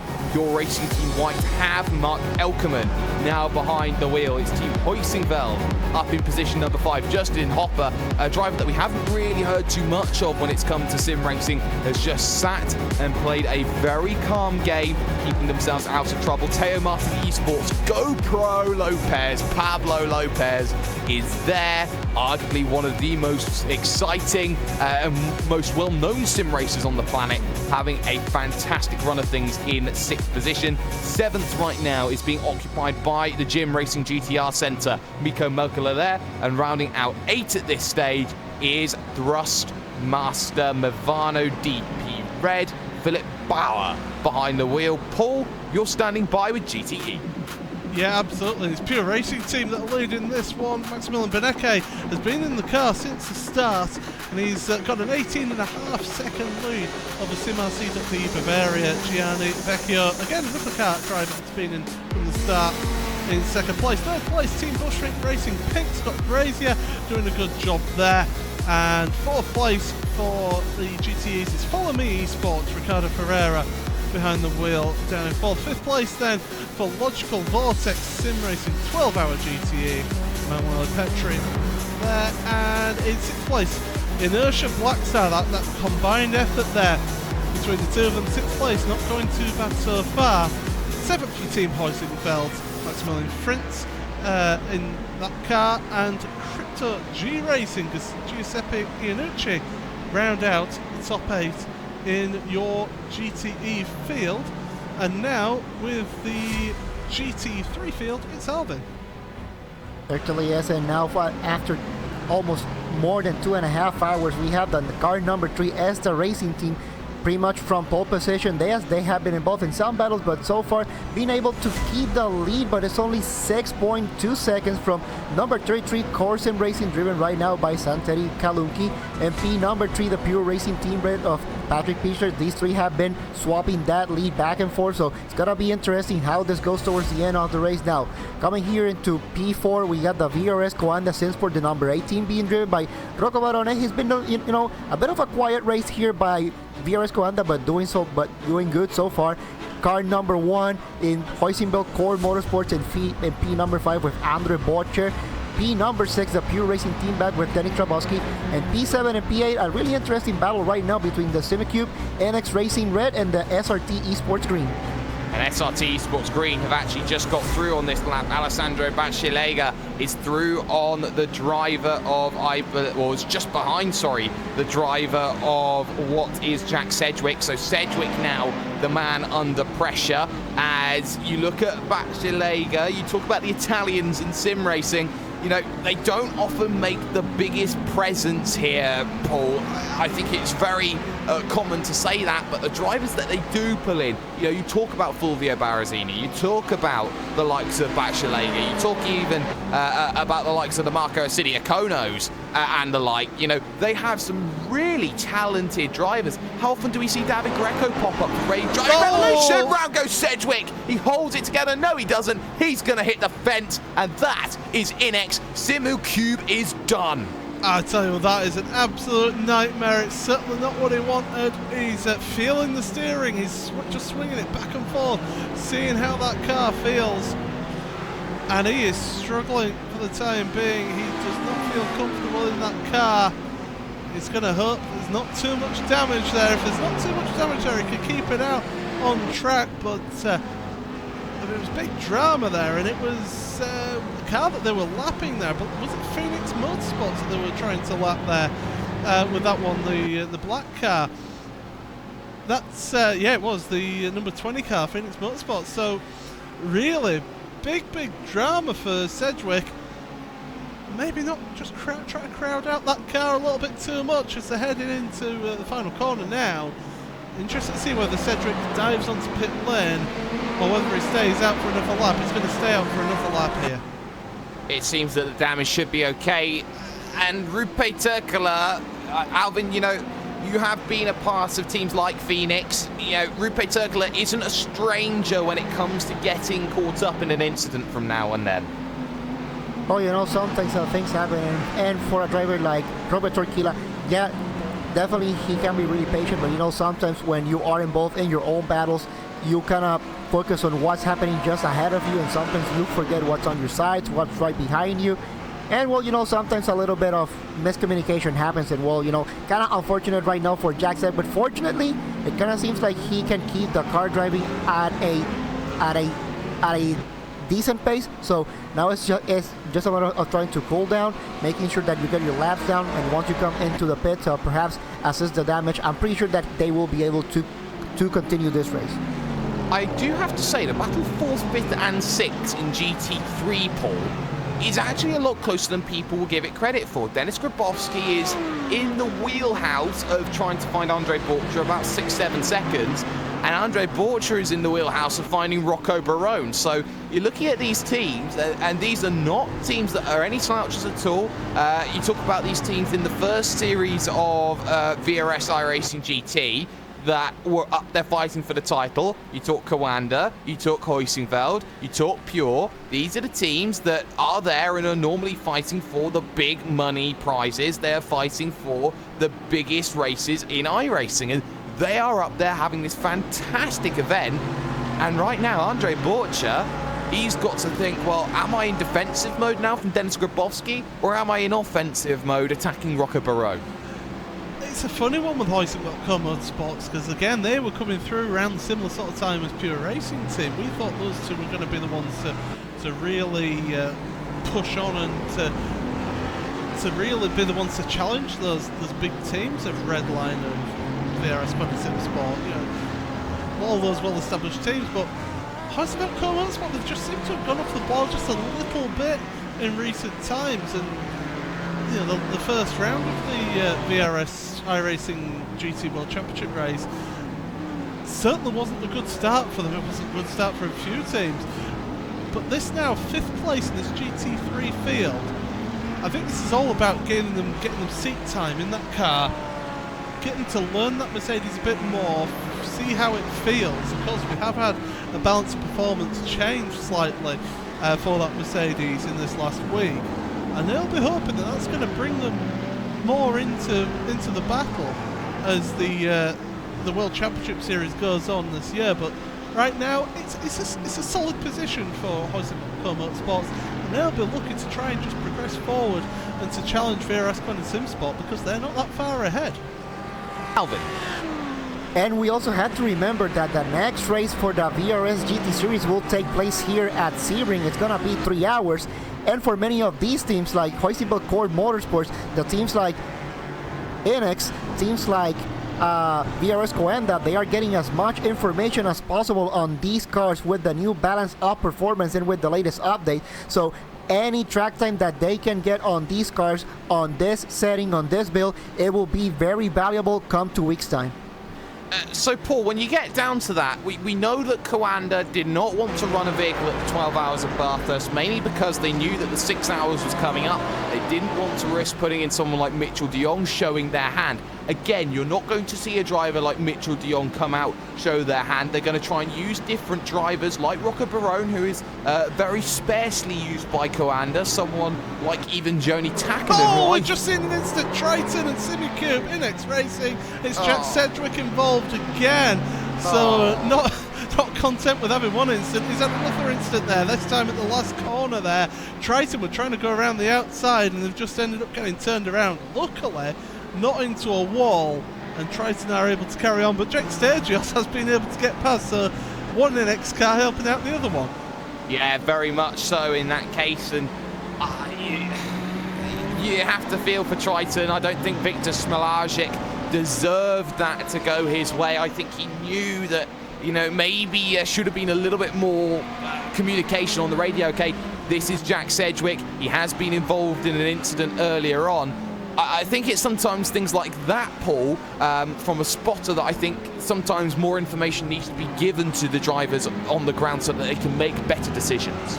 I'll tell you what, if I were Triton Racing, I would have maybe made a note that Jack Sedgwick was running with damage and he was running slower laps. Maybe not trying that move straight away around the outside at the final corner. If you've got the pace over that car in front because they've got damage, you're going to get past them. It's just a matter of when, not if. So maybe a little bit of inexperience there showing through, a little bit of naivety, and just unfortunate they were involved in that, but luckily they are able to carry on, and they've only lost out about 3 seconds overall. But it's only 3 seconds, but as we all know in sim racing, 3 seconds that can go at any given point in time. As we have seen a couple of drivers dive down onto pit road at certain stages. I know that the team of Crypto G Racing was down on the lane at one stage. They've changed drivers. It was Giuseppe Iannucci. It's now the brother Pasquale that needs to go out there and make things happen. They're in a scrap with Red Face Racing. They came down at the same time. Julian Ofray back behind the wheel, Alvin. And, well, they all the teams just keep battling in here, back and forth with all the driver swaps here and there, and and now comes that part of the race that we are closing into the end of our number 3. We still have just under 50 minutes to go to close this third hour, and now it's perhaps when we see teams, yeah, they do the driver swaps here and there, but now this is the portion of the race from here all the way to perhaps 3 to 2 hours to go, that you gotta be patient. You just gotta see, okay, this is where I'm standing, where I want to go, where I want to be at the end of the race. Well, ideally on victory lane, but in order to do that, this is what we need to do. And they need to start getting the strategy, try to get going, try to see where they are, where they want to be, and what they need to do. Oh, the big wiggle from Pierre Verne in the race clutch red machine. He just got absolutely sideways, I think is the right word for it, as he looked to try and make that push through. The pair of them just about manages to make that happen, but was never ever going to be ideal. And Jose Maria Lopez is about to just encroach on the 4 of them, as now Nicolas Schneider in the Sorg Esports P1 machine wants to start thinking about making some moves through as well.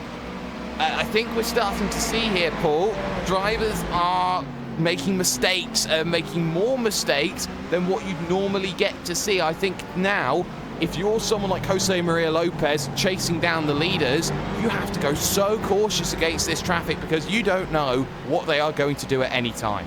Yeah, and you just have to look, you know, they're behind the 91 there, and that 91's not going to want to just park the car and let them go past there, although saying that, they move out wide, let that second place car go through.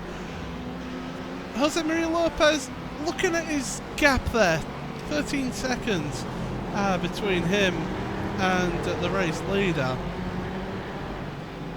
He's having to work his way through traffic as well.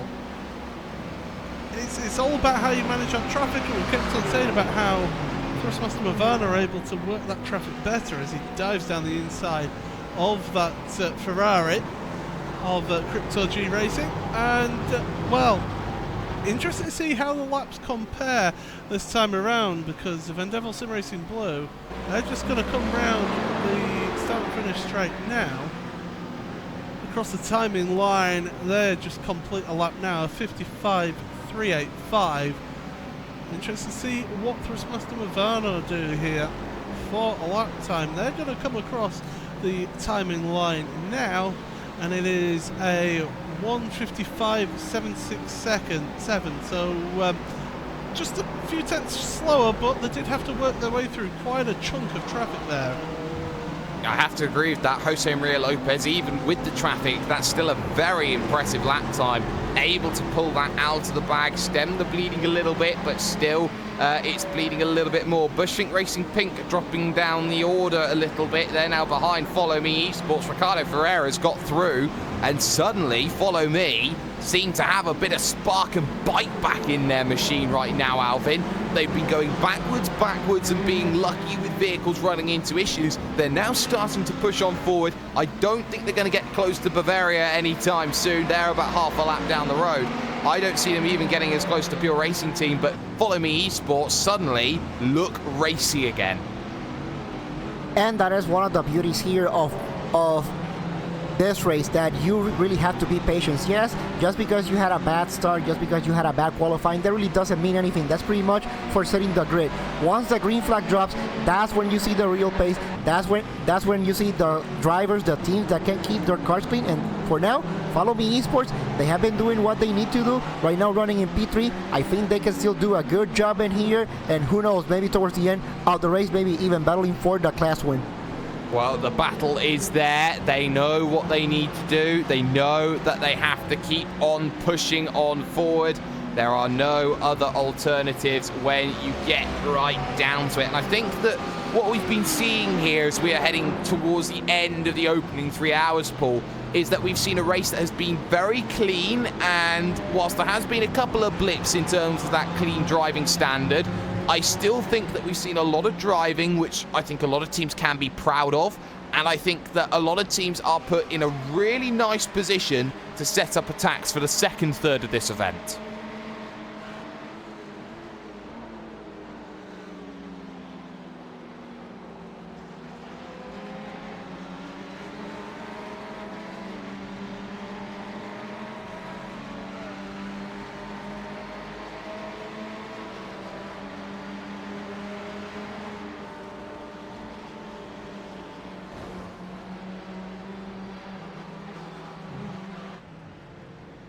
Wow. What happened there? Cholak's on his roof. I haven't... What, the wheel's gone? Was it legitimately just straight on, no contact? Oh, Maran Cholak, that is... That's cruel, because Esther Racing Team, Paul, they have been up there all this year. They have proven they have the pace to go and mince it with the big boys, and that, as an initiative killer, as a dagger through the back. Oh, you have to feel for Maran Cholak, and you can see it's taking him a good 30 minutes to go. What has gone on?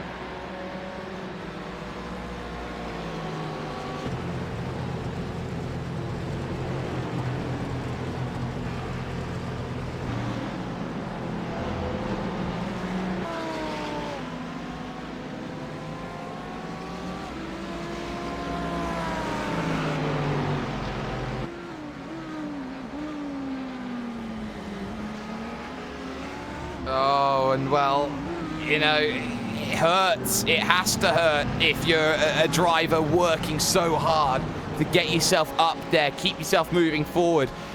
But the good news about that incident, Alvin, it's right on the outside. It's not on the pit exit line. It's just there on the outside of the concrete. Maran Cholak is off the racing circuit. He will not be affecting anybody in terms of the line moving forward, and that's crucial.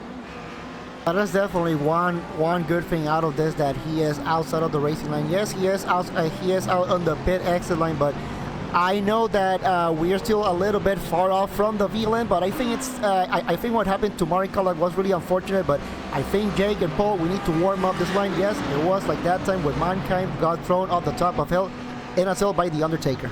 Oh, Randy Cheneth, I didn't know you were here. But you're looking at that, and you do get frustrated sometimes when incidents like that happen. I mean, we've seen all sorts of things, Paul, happen in sim racing. I've seen some things like a wheel catch fire midway through a race.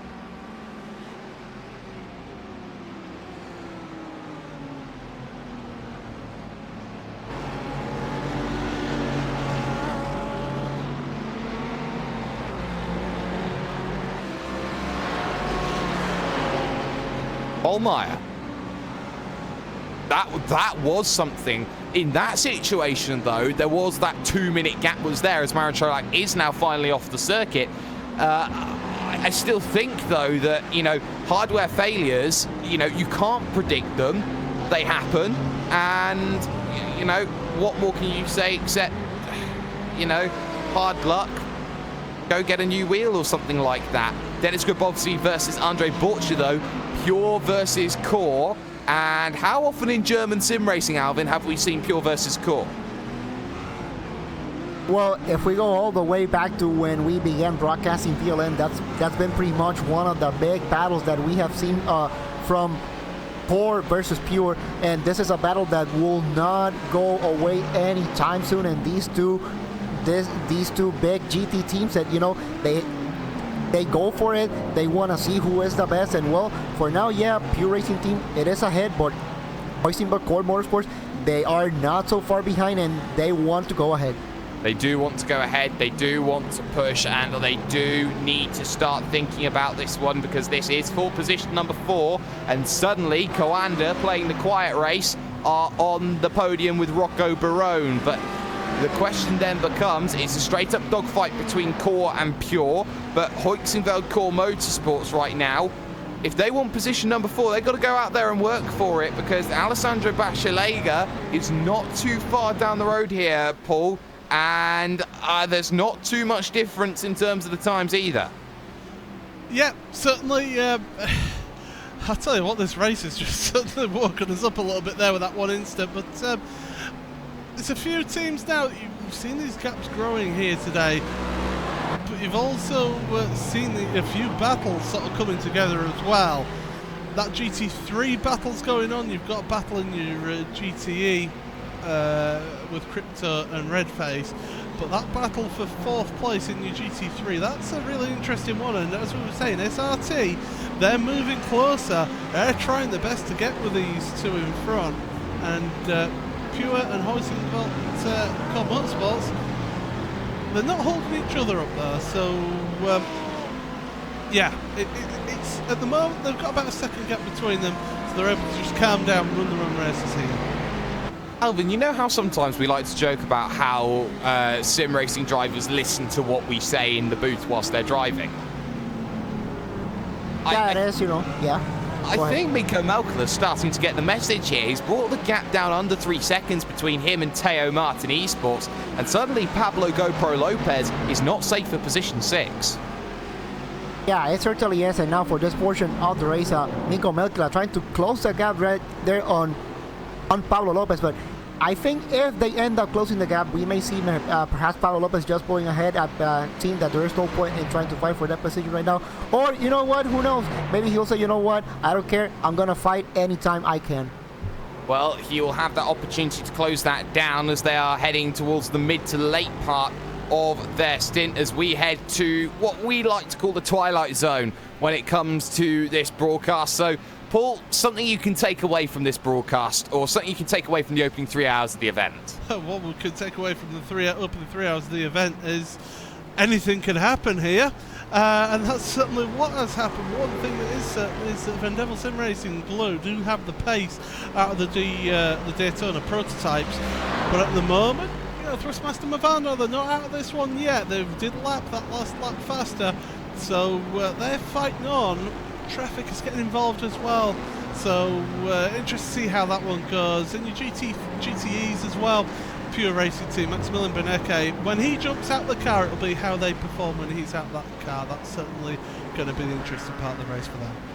Well, they have Maximilian Venig and Jonas Vollmeyer. If you wanted the strongest team possible, that's probably it, but all 3 of those drivers sit top 5 in the iRankings right now. Alvin, what are you going to take away from this one?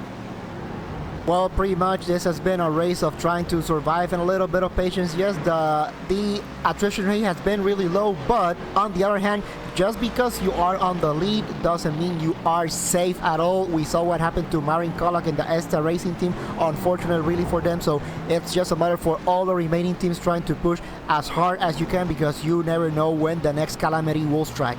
You definitely do not know when the next moment is going to happen. A few thank yous that we can get ourselves through in just a moment's time. It's Vendaval who hold the advantage at the moment. It's Pure Racing Team who look dominant, and Core Sim Racing right now only have Pure Racing Team to worry about. But Paul, I'll let you do the honours from here on in. Yep, thank you very much, Jake. So yeah, that is coming up to the end of our stint here on the iRacing 12 hours of Sebring. It's certainly been a dramatic opening 3 hours of the race here. Now don't forget that you can keep abreast of everything that's going on with live timing. You can check it out right there, racebot.tv/timing. You'll be able to keep up to date with everything that's happening. Don't forget, tonight we are showing the final 3 hours of this race.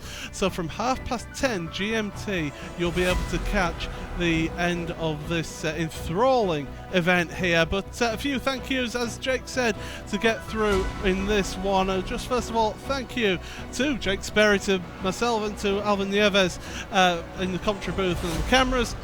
Your cameras are brought to you by Isfan Below. You can see the website where you can get your own versions of the cameras. Overlay design brought to you by Andreas Werner of Andwern Designs. Overlay animation, Simon Grossman from Appgineer with their Ativo product. And Nick Thiessen able to bring us the live timing. As I say, racebot.tv/timing to keep abreast of everything that's going on in this race. Thank you very much, everyone, for joining us for the opening part of this broadcast. As I say before, thank you to Alvin and for Jake for joining myself. Who will win the Sebring 12 hours of Sebring, should I say, here on iRacing Live on Racebot TV? You'll be able to find out from 10:30 GMT. Thank you very much, and goodbye for now.